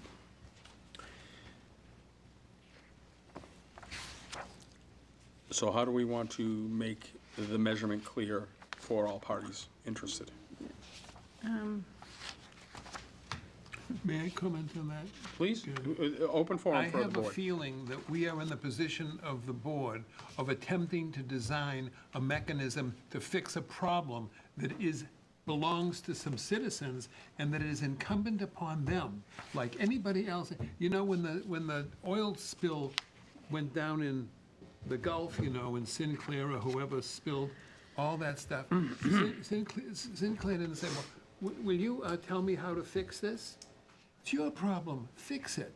Bring a program to us that will address these concerns, and if this recommended disposition is feeling okay, before it is approved, I would say to the owner, come and show how you can do this, rather than to just, I don't want to dump anything on the Board of Health or the health inspector, to have to monitor this and be the fix-it to make this system work. It isn't the Board of Health's responsibility, it's the owner's responsibility. They have the dangerous instrumentality. It is their responsibility to show that it can be reasonably and properly contained, and then ask that we approve that program. So would you be comfortable in saying by our December 4th meeting that they provide us with the... With the details and plan of for that? how Okay, recommendation I'm all right number with that. one will be. That's a good idea. I agree with that. That we will forward to whoever's going to enforce it. That's good. I agree with that. So I think, and I agree too, that the professionals should identify reasonable Yep. timeframes that are effective in working with the dog. So I think that we will ask within 30 days that they report back to the Board of Health what their recommendation for training. To us. We Or want to the see board? it. Okay, Yes. that's fine. Let's pick the meeting we want it by. I like that The date. second meeting in December? What's that? The 18th, I think. 18th? Okay, Let me double check. It is. Yep. all right.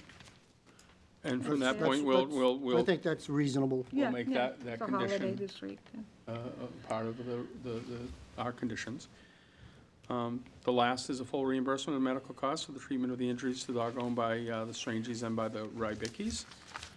Similarly, we don't have a timeframe, But it should be a reasonable time frame. which, do you want to make It the should have recommendation? been done shortly after the services were performed on the dog. It just astounds me that it takes a public hearing and all this process for those expenses to be paid. Can't believe it. I'm with you. Shall we say within 30 days?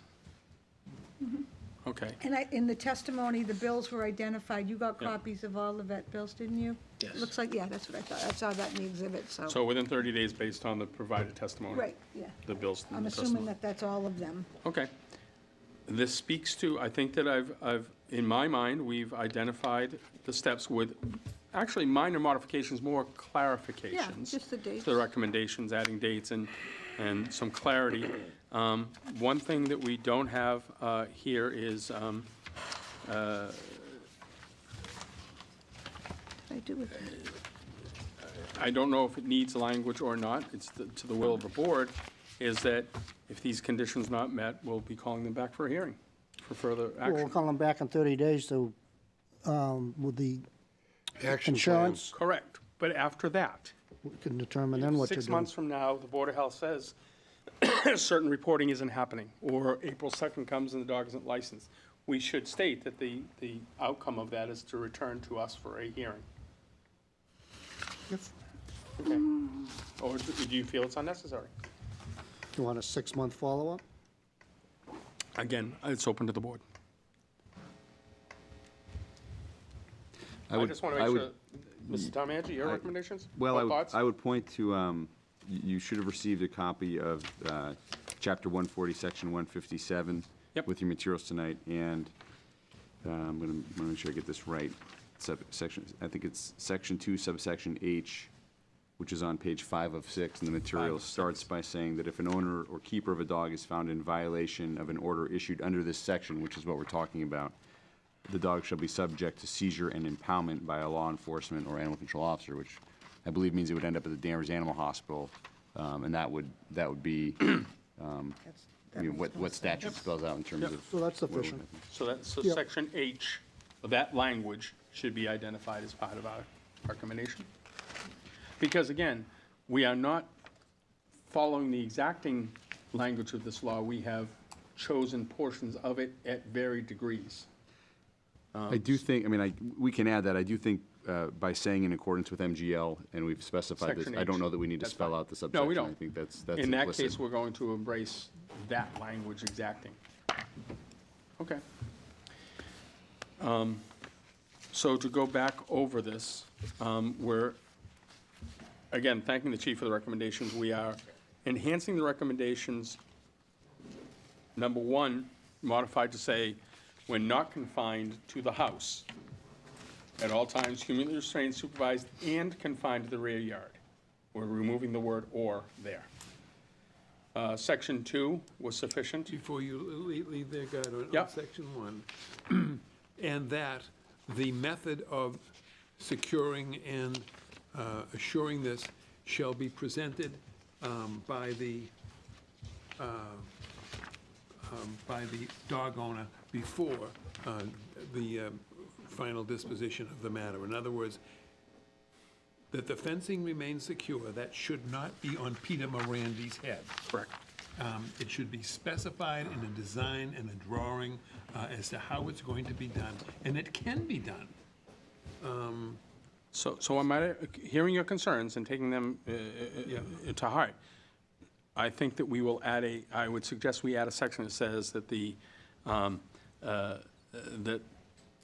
NINs will return to us at the second meeting in December with the trainer's recommendation of training cadence and a description of the fencing and the restraint methodologies.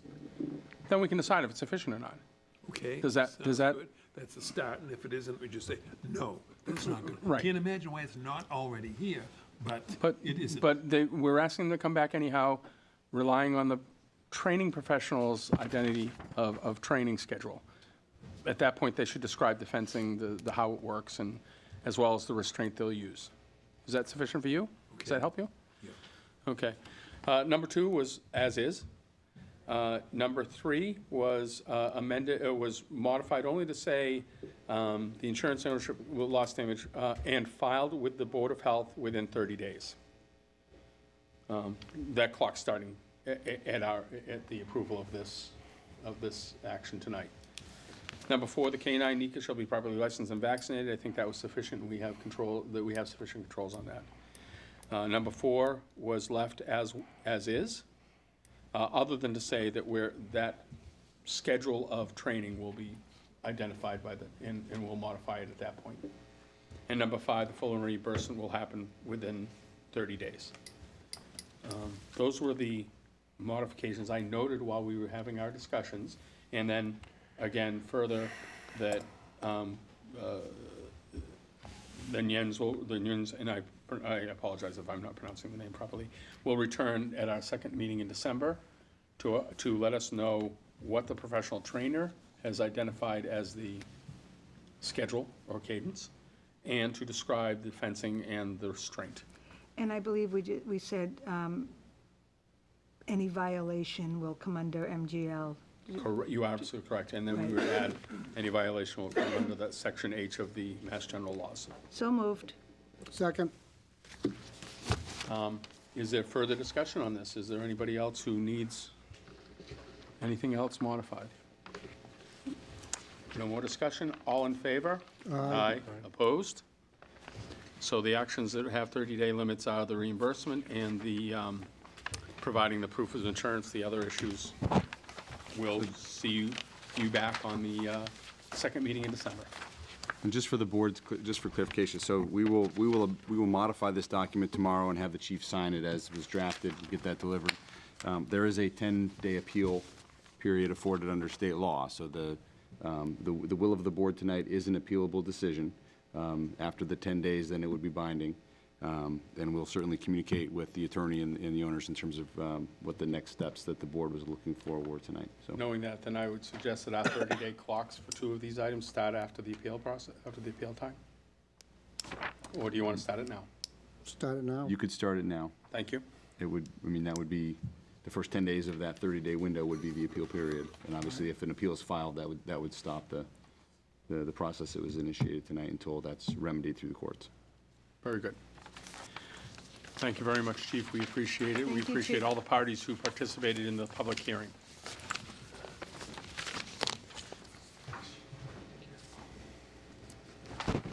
All right. Thank you. The board will discuss fiscal year 2019 strategic objectives and the town manager's fiscal year 2018 evaluation. I'm going to take those kind of in reverse order. I think that we would like to discuss the town manager's fiscal year 2018 evaluation. Basically, our job, as selectmen, we oversee two roles in this town, one of which is the town manager, the other has been slightly modified through course of action. And last year at this time, we identified the measurement goals we would have for the town management, for the town manager, and the rating system we would use to rate the town manager. When all is said and done, we polled every member. They all returned their responses, and in that rating, using that rating scale. And to remind people, what we rated the town manager on was to guide the Smith School project to preliminary design, advance zoning efforts to enhance High Street and Danvers Square, continue to explore long-term water supply options, develop LaBelle's Grove recommendations for a Board of Selectmen town meeting, enhance economic development efforts, e.g. staff resources, business council, chamber representation, website, et cetera. Those were strategic performance objectives. Then there were operational, day-to-day work objectives. Leadership and strategy planning, financial management, personnel management, general management, and customer service, community outreach. We all responded with various rankings, and in the end, the town manager, on a scale of 1 to 5, came with a overall average of 4.5. If you scale that to 100 points, on a scale of 1 to 100, he got a 90.58, so a solid A.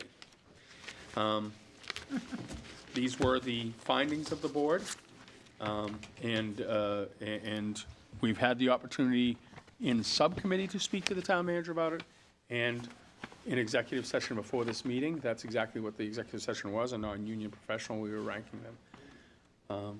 Is there anything the board would like to say about the process or the outcomes of the evaluation from his efforts last year? Anything from the board? Mr. Mills, I please. think that the process was beautifully managed and not by me. So I think that I thank you, Mr. Chairman, and respect your professional ability to get things done, to get things organized properly so that they're understandable. Thank you for that. Thank you. This was about the town manager, and we did offer comments. Is anybody who'd like to publicize or publicly talk about some of the comments they may or may not have made in the report. We have shared the comments with the town manager, and I'm just opening it up for people. Please? About 2000, his work for 2018? The period we just finished evaluating. So I scored the town manager high. I think he fulfilled the 5 objects that we asked him to handle, some of which I know are still on my recommendation for this year, but I do feel that in addition to those, we had some surprises this year, and he handled those well, too, in addition to the budget, which I think he's done a great job on and getting us ready for the Smith School. So I did rank the town manager high. I think he did an excellent job in this fiscal year. Thank you. Just to remind people, the rankings that we utilized were 1 would be unacceptable, 2 would be needs improvement, 3 would be quality performance, 4 is commendable, and 5 was outstanding. That's the pretty straightforward 1 to 5 kind of thing. I just wanted to make that clear. My overall ranking for the town manager was also above the 4. Actually, everybody's was 4 or above. So of no surprise. I said that particularly I thought he did getting the Smith School. I'm very encouraged by the recent, and I realize it's in this year, but it started last evaluation period about the long-term water supply options. We've been spending many, many years concerned, kind of either rattling our sabers or shaking our fists at some of the limitations and constraints we have outside our control. And I think that the recent suggestions at least give us a glimmer of hope, and we'll see how that turns out. Operationally, I think the town hall is running in a very sound manner, and pleased for it. Anybody else? Yes, thank you, Mr. Chairman. I think we're all pretty much in agreement that it's a quality, excellent performance in the past year on the part of the town manager. As you said, we're all pretty much in the same range. So he didn't pull a wool over our eyes this year. Or he pulled the wool over all of our eyes, I didn't know it. Either we're all hypnotized or none of us were hypnotized. Bill's keeping an eye on me, don't worry. I'd just like to make a very, one of my summary comments. Steve has evolved into the effective leader we were searching for 5 years ago. He has gained the respect of his peers, town employees, and the public. He is already solidly in place as a leader on the Massachusetts Municipal Management. I used to go to the MMA meetings in Boston and go around with Wayne Marquis, and it was like having a rock star next to you. Everyone's up trying to talk to him. And I know the first year we had this guy here, he already knew a bunch of people. But last year, going around that MMA meeting, we have a new rock star here. He's the Mookie Betts of Danvers, all right? I'm a Tigers fan. Way to mix analogies, Bill. Rockstar and Mookie Betts. All right. If there's no more comments on the evaluation, there is this is a leader into a compensation discussion, how well the town manager did and how we should recognize that through compensation adjustments. Are there thoughts? Again, under executive session, we had some discussion about the opportunities, and at this time, I'll entertain a motion or a discussion about modifications to upcoming compensation. Anybody want to throw it out there? Mr. Chairman, I'll make a motion that we have a 3% salary adjustment for his outstanding performance. Second. Okay. 3% salary adjustment based on the outstanding performance, which is, We taken, so you can, well, that's the motion. Do you want to take? That's the motion. Okay, that's the current motion. And to remind people that is consistent with our management compensation plan.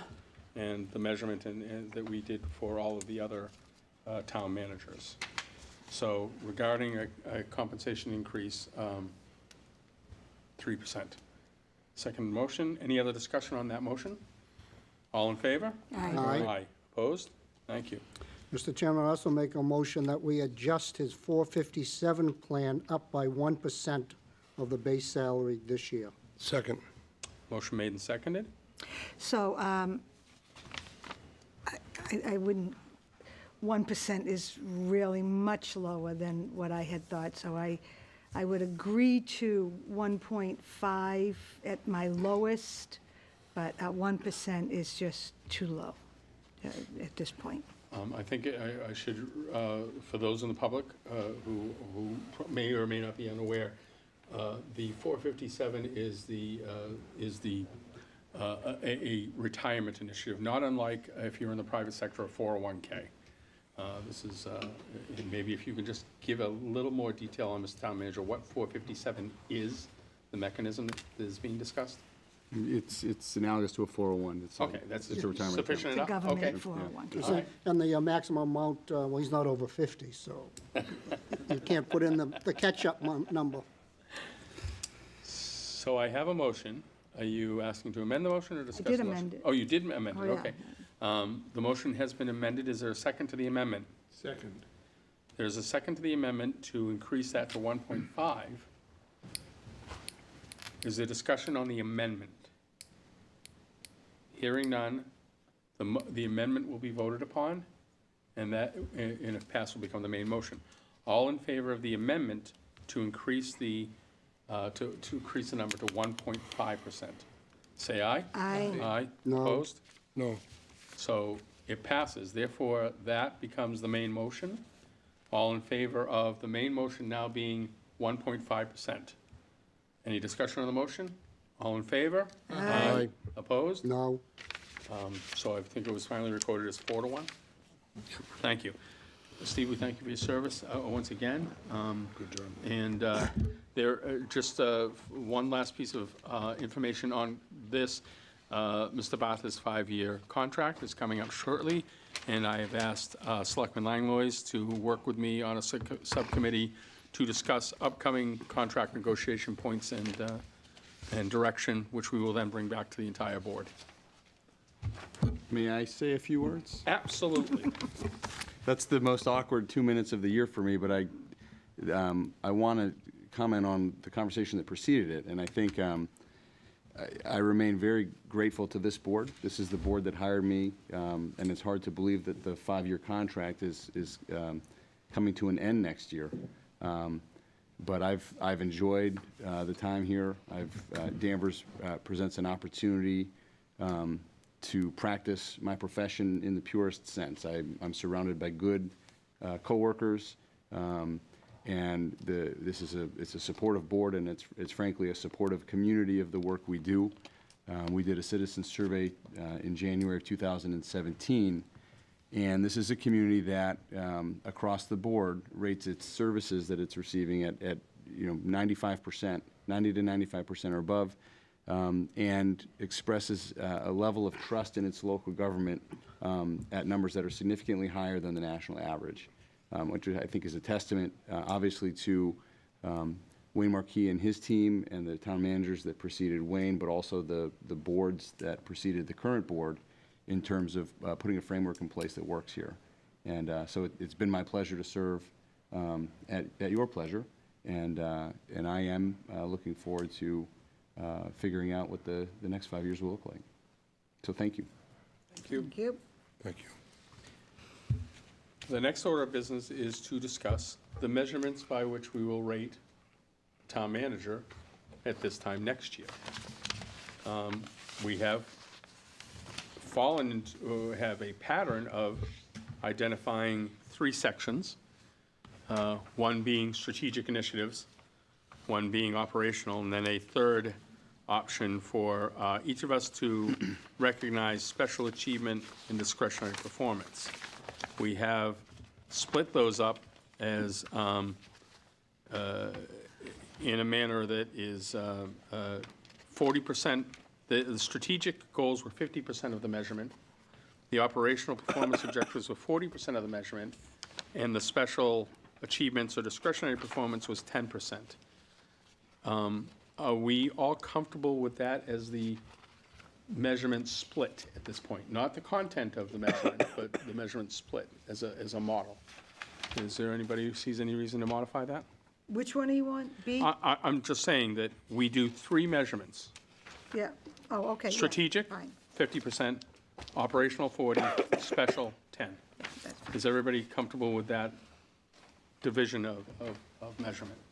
Yes. All right, then we'll keep that. And given that, it's time to discuss what we believe should be the strategic performance objectives for fiscal year, I always get it wrong. Is it 19 or 20? Yeah, and I've noted at the last meeting, and I'll note it again tonight. It's a little anticlimactic. We're almost halfway through FY19. We were delayed a month or so this year with the completion of the comp and class study that was wrapped up this fall. So the objectives that we're going to be talking about tonight are things, many of which are already in motion, but things that I think between now and June 30th we want to remain focused on. And in FY20, the goal, we were talking about this at the management team level this past week, is to initiate this process much earlier in the fiscal year. It's historically been done in September and October, but it makes a lot of sense to try to accelerate at least this portion of the process so that we're talking in August about what our goals for the year are. Right. So I did provide a list, a sheet that showed, again, what the 5 objectives we worked on in FY18 were.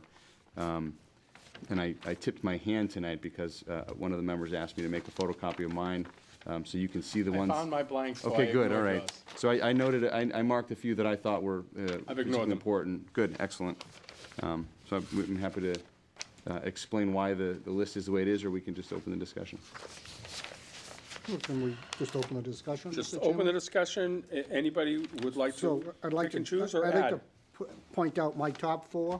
The 5th one I don't have necessarily something. Sure. Number 5. Sure. So obviously, guide the Smith School should be number 1. Number 2, work with Mass DEP and the Danvers alarm list to evaluate and pursue a municipal well site, I think is key. Continue to prepare zoning to enhance High Street and Danvers Square. And continue to grow economic development functions and outreach. And number 5 could be any of the others that are on that list. Does anybody else want to suggest their top 1, 2, 3, 4, 5? So I'll agree with Dan. First, I have Smith School. Second, I have water. Third, I have the zoning. So I think I'm there. Third, I have the hay barn, and of course, I added the rail trail rec needs kind of combo to that. My reason for the hay barn is, again, the goal of someday Endicott Park maybe being self-sufficient is great. And then on 5, I had the economic development. One of the things that I've had the great pleasure of working with the town manager on is we have been meeting with some of our larger businesses in town. And I still feel that Steve is doing a great job of interacting with them in not just getting them to donate money to Little League fields and all of that, but literally sitting with them and helping with planning and, long-term and with some of our larger. So something I feel Danvers hadn't really done enough of. So I really think the economic development, I know he's been working with his planning department, or whatever we call it now, with that too. So those are my 5 in that order. Thank you. Does anybody else want to offer their thoughts? I will agree with several of these. First one, the guidance, Smith School, I think we'll all agree on that one as being one of the outstanding ones. The second one I'd like to kind of modify somewhat. I don't want to limit us to just the Danvers Alarm List Company or the Rebecca Nurse Homestead.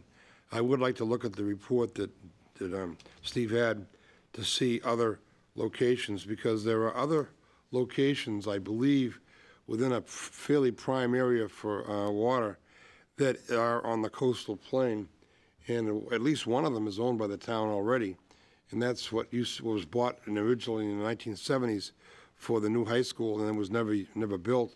and that's the land between Hobart and Holton Street that used to be the high school site. It was part of the Gates Farm, and there's about a 75-acre parcel there that might be equally as good as Rebecca Norris if, in fact, we can't use that as a fallback. Or maybe, because it's about a half-mile away, it could be a second well site, just as we have our 2 wells now located within about a half-mile down on the Ipswich River, essentially in the Danvers-Middleton border. But I am excited about this being an option for us going into the coastal floodplain rather than strictly trying to find sources of water within the Ipswich River watershed, which is highly regulated by the DEP. So that would be one I would back in a modified basis. I do like the zoning for downtown and the economic development function. We've got to really increase those, the economic development especially, because I fear that the economy is on the verge of possibly somewhat collapsing right now, and we've got some vacancies in this town that I don't really like. And I'm very, very upset with the fact that Mass General has made the decision to tear down the old Sylvania plant, because I thought that that would be an excellent source of revenue and commercial utilization. It was a beautiful building, and I just can't believe that they don't want to market it or sell it to, in one case, I understand, a competitor who might have been interested in it also for a medical facility. But that particular building is going to be a tremendous loss for us, and it's going to be hard to make up. Beyond that, I do not feel the hay barn is that critical at all. Dispatch is not necessarily as critical to me, but these 4 that I mentioned are ones that I would certainly back. If I may, I would agree with the water and add the other locations. And other Makes sense. and other high potential opportunities. Yeah. Okay. Selectman Mills, do you have any specific ones that jump out at you as must-haves? No, they're all, I think they're all very, very important goals. I also, toward the end of the meeting, I hope someone will explain a little bit more about that Hydron building. That's the first that I've heard about. I always wondered why it was empty. The other thing that I'd like to add to the list is attention to the training of municipal boards, commissions, and agencies as to their role, legal parameters, and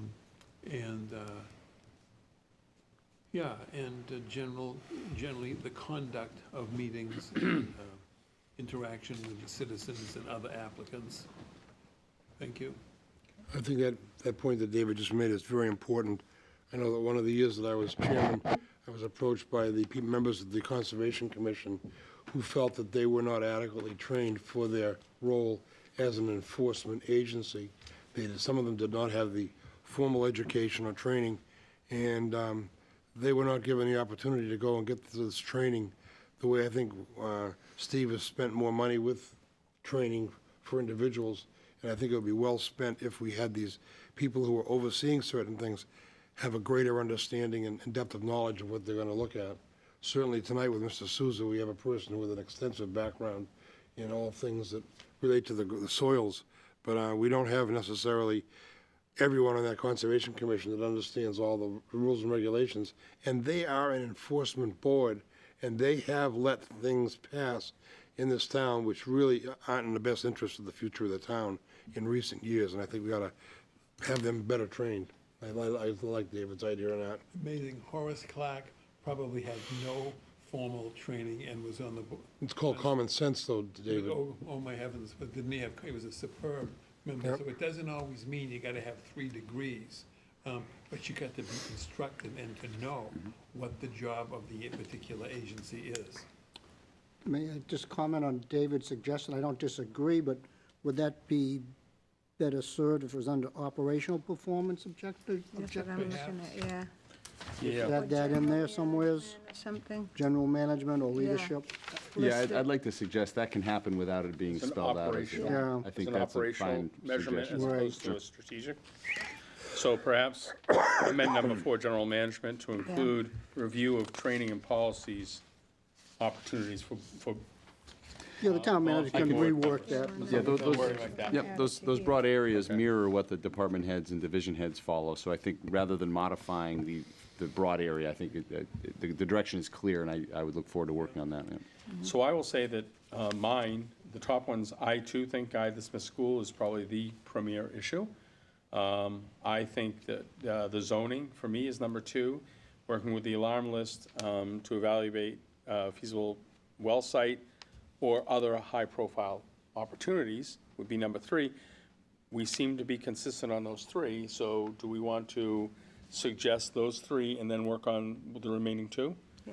Doesn't matter what order you do your 2 and 3. Well, it They're only both matters 20. in that, it matters in that we weighted them. Yeah, they're both 20%. So we're talking about 2 and 3 three are items. both School is 30. 30, 20, 20. So we're gonna Right. say Smith School is number 1. Yeah, Yeah. and then you flipped your downtown zoning and Okay, more, all right. yeah, it doesn't all right. matter. So number 1 would be, the Guide to the Smith School project. Yep, And that would be weighted at 30% of that section. Number 2 could be work with the Danvers alarm list or other high potential sites. That's a 20. Number 3 would be prepare zoning to enhance High Street and Danvers Square. That also would be a 20. That means there are 2 left of varied support. Continue to grow economic development function and outreach was at least voted by 3 of us, or supported by 3 of us. yep, Would That's people be 15. comfortable making that Yes, item number 4? Yep. yes. Which one is that? I'm sorry. again. Economic development, and Oh, yeah. Mr. Mills, are you Definitely. comfortable with that? Yes. Okay, so number 4 is continue to grow economic development function and outreach. I think we've got a good start with Aaron at the helm, and the focus town management is placed on that role. So now it's number 5, the last here. so we have so if I could speak to the hay barn. Yep. We have $1 million that we receiving from the state. We're already now in with architects. Lots gonna happen fast. We also are working probably on bringing the rail trail in, which we don't know if we're gonna bring that to Endicott Park. So for me, I believe we're gonna be bringing this to town meeting in the near future.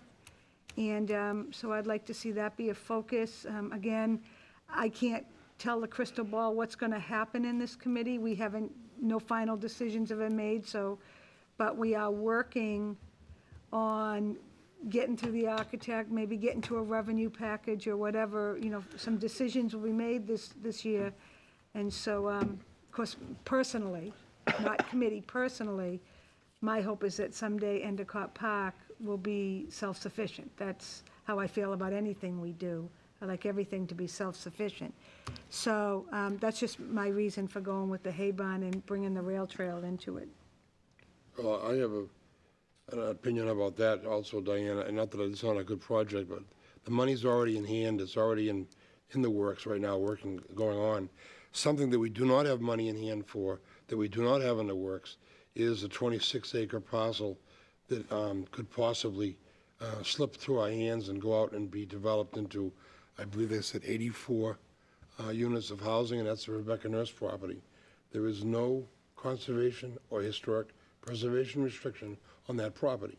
It's a misnomer if people feel, oh, that's not gonna happen. Where is that, though? Well, the Rebecca Nurse house and all the property with it. The thing is, the only restriction is that if, in fact, the ambulance company want to get rid of it and can no longer afford to support it, they have to offer it first option to Historic New England. Well, Historic New England already has passed on that property many years ago and sold it because it was not money-making. They had no endowment for it, and they felt it was a drain. With the zoning of residential 1 for that many acres, I believe the study the town had made was that they could have up to 84 units of housing in there, which would have a dramatic impact negatively and possibly on our schools, on our community, and it would be a big loss of a beautiful piece of open space that's used as a signature property for this town's historic reputation, and has for years. You see a picture of Danvers, and you're liable to see either the Rebecca Nurse or the library as parcels that are pictorially representing our quality of life. So I would put that as a more important goal than necessarily the hay barn, which we already have money now from the state to work on. Well, the money we have from the state is strictly going to get us through to town meeting. It should go a hell of a lot more than just a town meeting. $1 million should do a lot more than just that, Diane. It should get you that building that's ready for wedding receptions and utilizations on a pretty high level. Because you've got a structurally strong building to start with, and it's the embellishments to that frame that you want to make and the plans for the outreach programs in the future. And $1 million is a decent amount of money to work with a structure that size. Dan or David, do you have thoughts on what number 5 should be? I'll go with Rebecca Nurse. I just mean, that sounds very, very, very, very important. It does, yeah. Quite So her second son, I'm related to through my great-grandfather's wife. It's already in the works. Disclosure. Yeah, me too. I've got 3 who are in the Winchester area. Yep, everybody. So I think that I look at this and I see some of these as laudable, but already in motion. LaBelle's Grove, regional dispatch, regional service sharing. I consider those already things that we're working on and don't need special highlight or focus. I think they will all be worked on during the year. So the 5th one,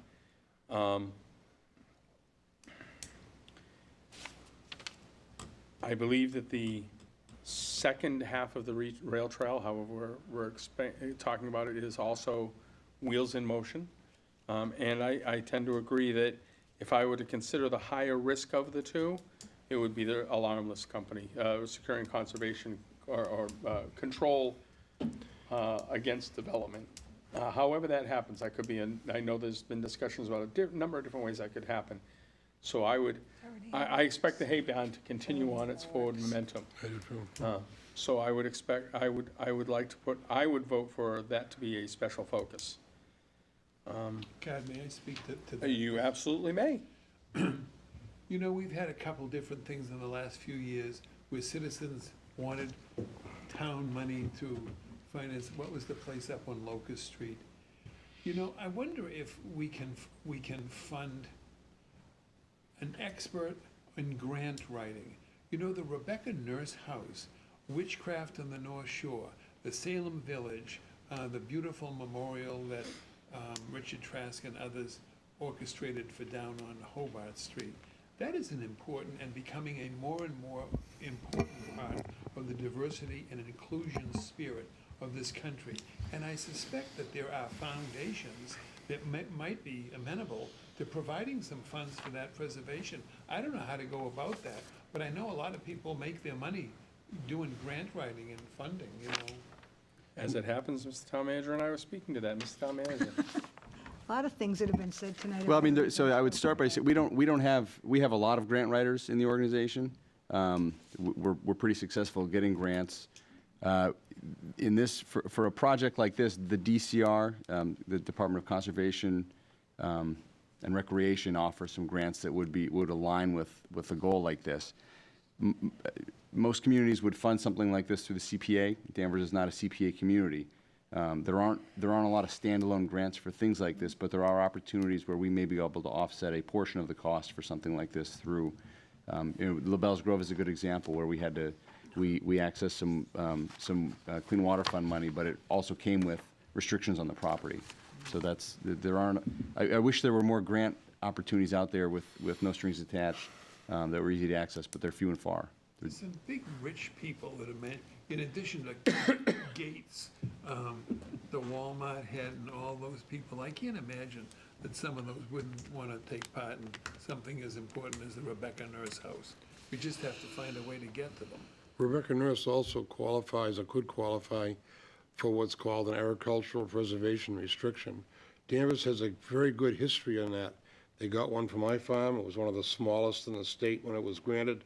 They got one for Connor's farm, one of the largest in the state when it was granted.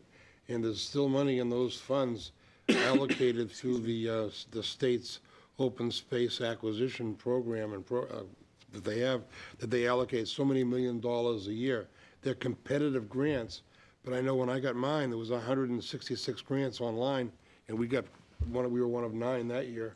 And the Connors Farm was one of the very first in the state that got that particular grant program. And that's because the Rebecca Nurse Farm, if you will, is still being used in great part as a farm. It's a source of hay silage for Donaski Dairy, where he is harvesting probably close to 20 acres of silage on that property every year, and it would qualify as a usable farm.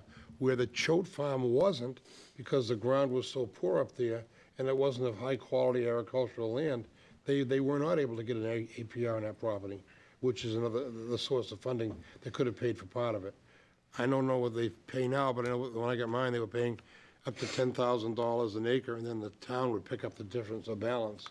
And Danvers picked up the balance on those 2 cases that they had, and the state looked upon that very favorably and gave us a priority for those.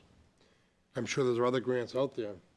Mr. Town Manager? Yeah, I think we have to remember the property's owned by the alarm list, so we would need to work with our partner on a project like this, and we would certainly be looking at any and all funding tools and mechanisms, available to us, including APR, including conservation restriction, development rights, anything that made sense. So to bring this full circle, do we recommend that that is the 5th opportunity for measurement? I realize that, there have been others proposed, which include the hay barn, but to get down to it, are we? You want a motion? Do you want to vote? I'll just say, how many of us would be in favor of? I'm in favor of it. Of Rebecca Nurse. the Rebecca Nurse one? Not me, we don't own the Rebecca Nurse one. Okay. There's 3. David, did you? Certainly love working with them, though, and perhaps, And again, this is not to say that the other issues won't be addressed. This is only how we will measure the town manager's performance next year. Well worth to put the effort into working with them so we don't lose it if it doesn't happen. Right. It's not going to cost us anything, really. right, well, through the CPA, I did get very close to them and have been working with them on different things, but, if you want to put it on the list, that's fine. Is that one yours or mine? Regrettably, CPA is not going to pass in this community. I They've know. tried it twice. They put all kinds of effort into I it. understand. I And there's said a whole bunch from of people who doing don't want it. CPA, I put a lot of time into it and got very close to Jackson and Marcia and have been working with them on a few things, but that's okay. All right, then it appears that the consensus is that the 5th measurement will be the one relating to working with the Danvers alarm list to secure some conservation or other restriction. There is the second one. Is there any modifications people would make to the operational section? So did we voted on the 5th one? We haven't voted on any of them. Okay. Well, I think we'll just vote on one en masse at the end. Other than to say it seemed to be consensus. Do you want to vote on that one individually? No, I mean, I Okay. don't really. All right, leadership and the strategic plan, we did talk about enhancing general management to include training opportunities. Could we ask the town manager to come back with any changes he feels are necessary and to include that training of boards and commissions in there somewheres? Sure.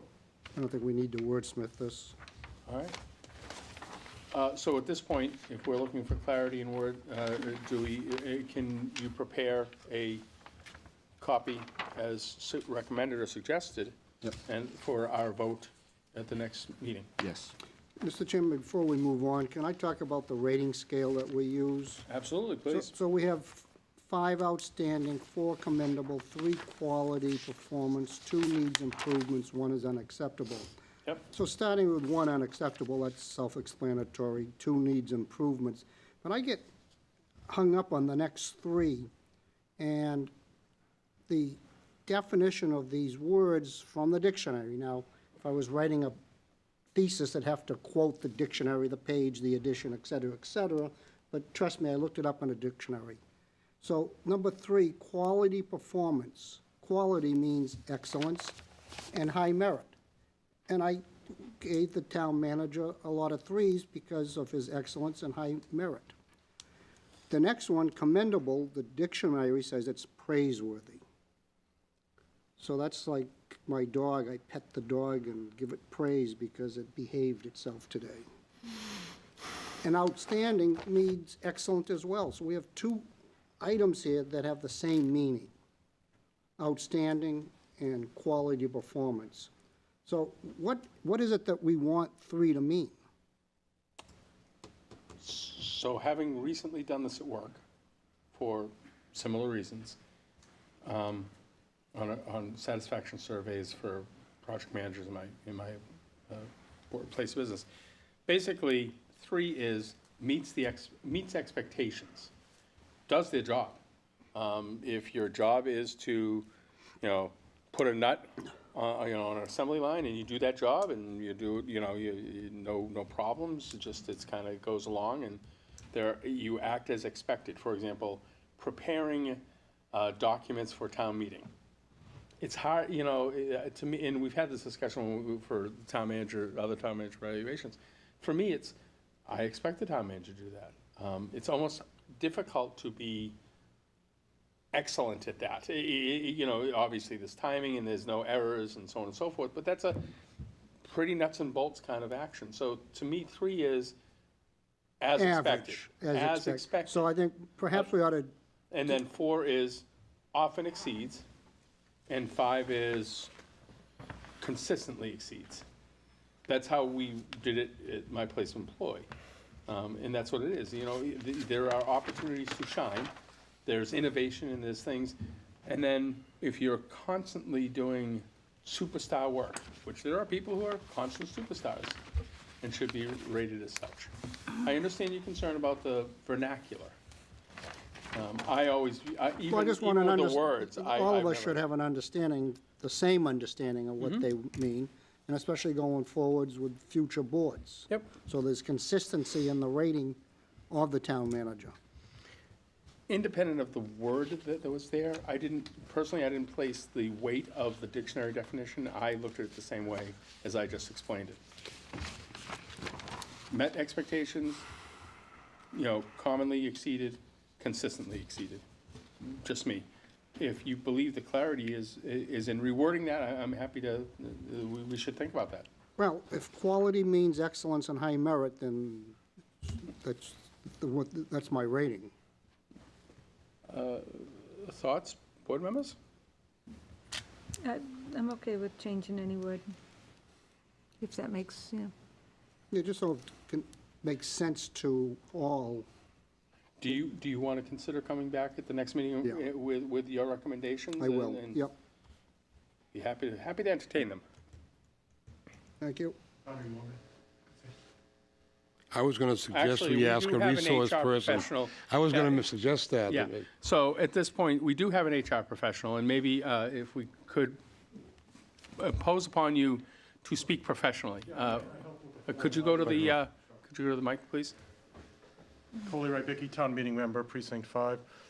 30 years in the HR business.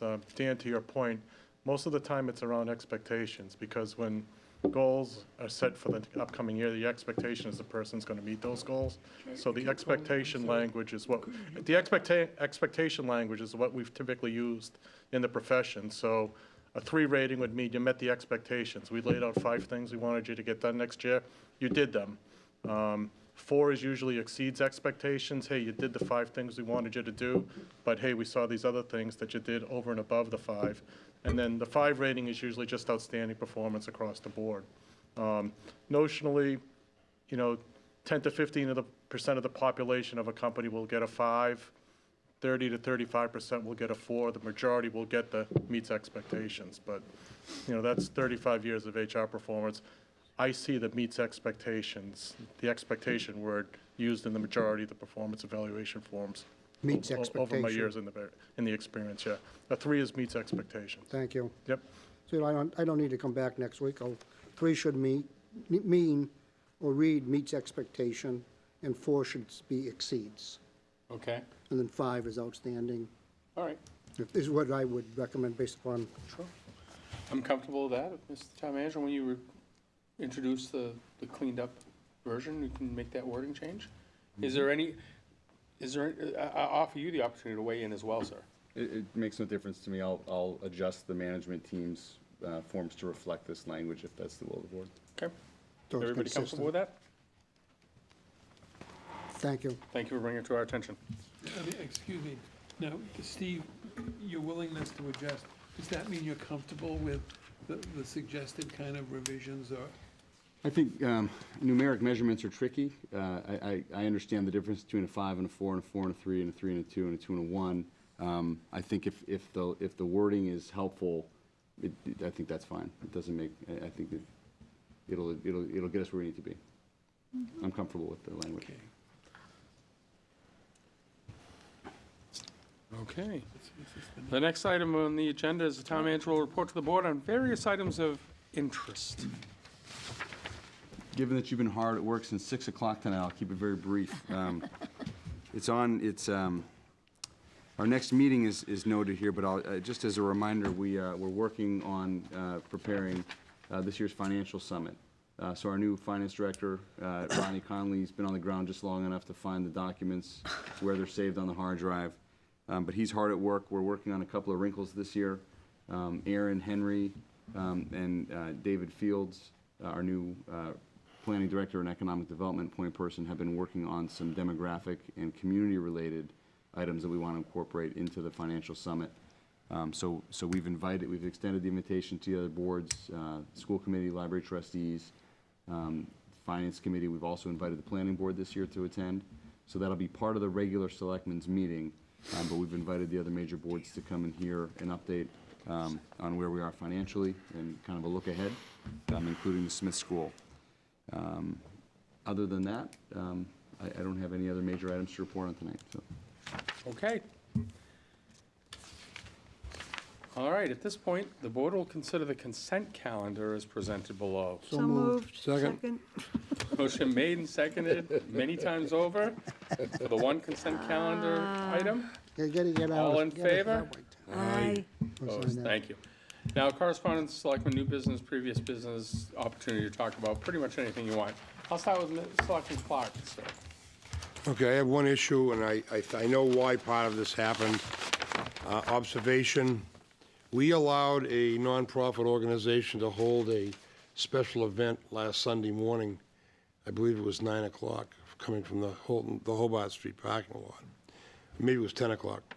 I was somewhat concerned, but didn't express any worry about it when we voted it, that in fact the parking spaces on that parking lot that are set aside for the Maple Street Church would not be available for them.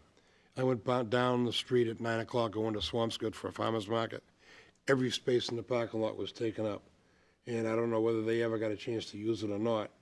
But we've got to have more consideration when we make these decisions as to what the unintended consequences are for organizations, especially on Sunday morning. And I had a concern, but I know why it happened.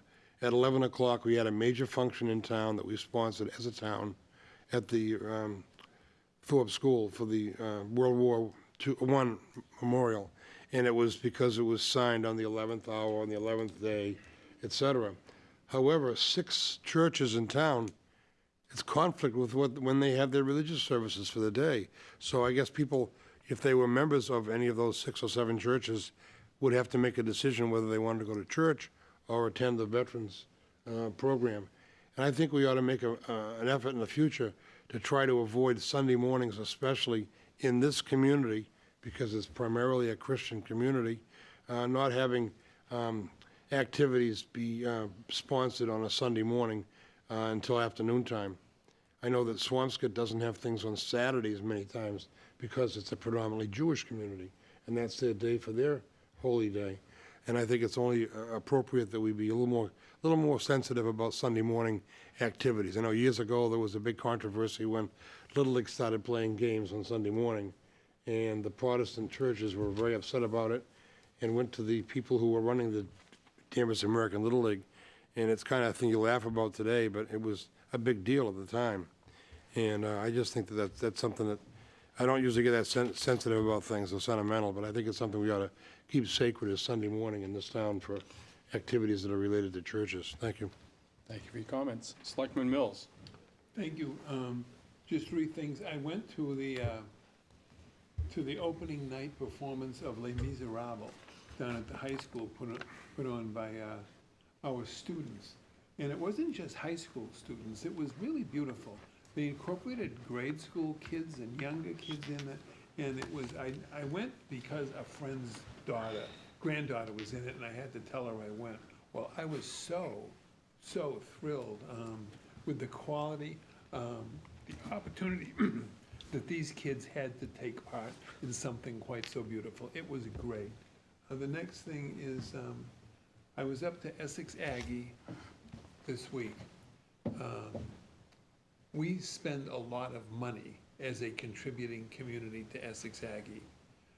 In the corridors there, I experienced a real lack of decorum among the students. Now, this is 11:30 in the morning, and I am a taxpayer. So I wrote to the principal, and I said, you know, this was my observation. And by the way, students are so often the best advertisement for a school budget. And I got a nice letter back from her, and I'm gonna meet for, and it's not a big deal, but I believe that. And I believe that the things that the kids put on down at the high school, what a great ad. I think up in the conference room, there's a picture of our marching band in one of the Rose parades or something, you know. But every Memorial Day when those students march down the street, it's the best ad we have for this enormous school budget. So I think that appearances are always important. And finally, last meeting, I mentioned the old man's dinner down at the senior center one Monday. It's not an old man's dinner, it's a men's dinner. And I wish more people would take advantage of the beautiful stuff that goes on at the senior center. And if you haven't been to the men's dinner before, and if you'll come, I'll buy your ticket the first visit. Thank you. When is the next one? They haven't set, it's not set yet, Dan, for December. And it will be in the senior center newsletter, which I hope you'll get. They send it online, they send it in the mail, and no, I'm sorry. Well, I was invited today to attend by somebody. And I said, I'm not old enough. He said, oh, Okay, I'm proclaiming that you are old enough. You don't, never mind. Thank you. I'll look for you there. I'll buy your ticket. Selectman Amos? No, I'm all set, thank you. I have just a couple of things. On behalf of the board, I attended the MAPC meeting, planning session, along with Aaron Henry. It was hosted in town. There was actually two sessions. One was for civic leaders and the community leaders in the area. And actually, based on your comments, Dave, I spoke to the mayor of Beverly, who I've known for many, many years, and he was expressing at that meeting that they have a professional grant writer on staff at City Hall in Beverly. And I've talked to the town manager about looking into the opportunity to do that. Not only does that person act as a centralized location for grant writing, but also in Beverly is available to civic and social organizations. If you've ever written a grant, you know that a goodly portion of it is demographic information, consistent, what's the town doing, where's the direction it's going in, things that are common. And if we can, we're gonna look in, I've asked the town manager to look into the opportunity, if we can provide those kind of services where they can focus on the portion of the grant that is specific to their needs or their mission, that can help relieve some. And it's not just grant writing at Beverly, it's also the reporting that has to happen afterwards, and consistently tracking that and managing that. So a lot of good stuff came out of the MAPC. There's a lot of talk about the necessity for, and I'm looking to you because I know it's important to you, is regionalization, and how we're going to have to start working. I pitched our concerns about water, and many people joined in with that. It was actually eye-opening to me to understand actually how fortunate we are in town in that a lot of them were complaining about spotty electricity, power consumption or power utilization, being the last on the list when something catastrophic happens, like a blackout or a brownout, because the power companies will serve the higher metropolitan areas first, and Wenham's going to fall behind Boston in any time. There's a lot of discussion about communities that didn't have public sewer. and how that impacts them. So I was actually heartened to think of the forethought of Danvers to have a municipal light board and a municipal water and sewer, and how we don't have to deal with some of those headaches. It was a good session. In the afternoon, there was actually a session with the people at the, who do the work on the ground. The planning boards were invited to the morning, but the DPWs, the department heads were invited to the afternoon sessions. They'll be doing a series of these around the state, but we were pleased to host the first one. So that was good. Anybody who's interested, next week, I'll be attending the Affordable Housing Committee Trust meeting and the River Committee meeting on behalf of the board. I want to wish everybody a happy Thanksgiving as well, and remind people that the need is still prevalent, and that if you have the opportunity to donate to the food pantry, they're certainly open to any gift certificates or canned goods at this point, not turkeys. And I would also, there are many other opportunities to give, one of which is Debbie Articio is running the, and feeding the veterans and quite a few people who are displaced in because of the gas explosion at the August P. Gardner Hall in Middleton. If you have an opportunity, there's a worthy cause. And I'm not playing that above any others. I just know that that one is serves a lot of people. Gardner, if I may, just on that, she's packing food, 3 to 5 middle school kids from the Builders Club will be there volunteering. They can still use other volunteers. Absolutely. That day, they can use a lot of volunteers. Right.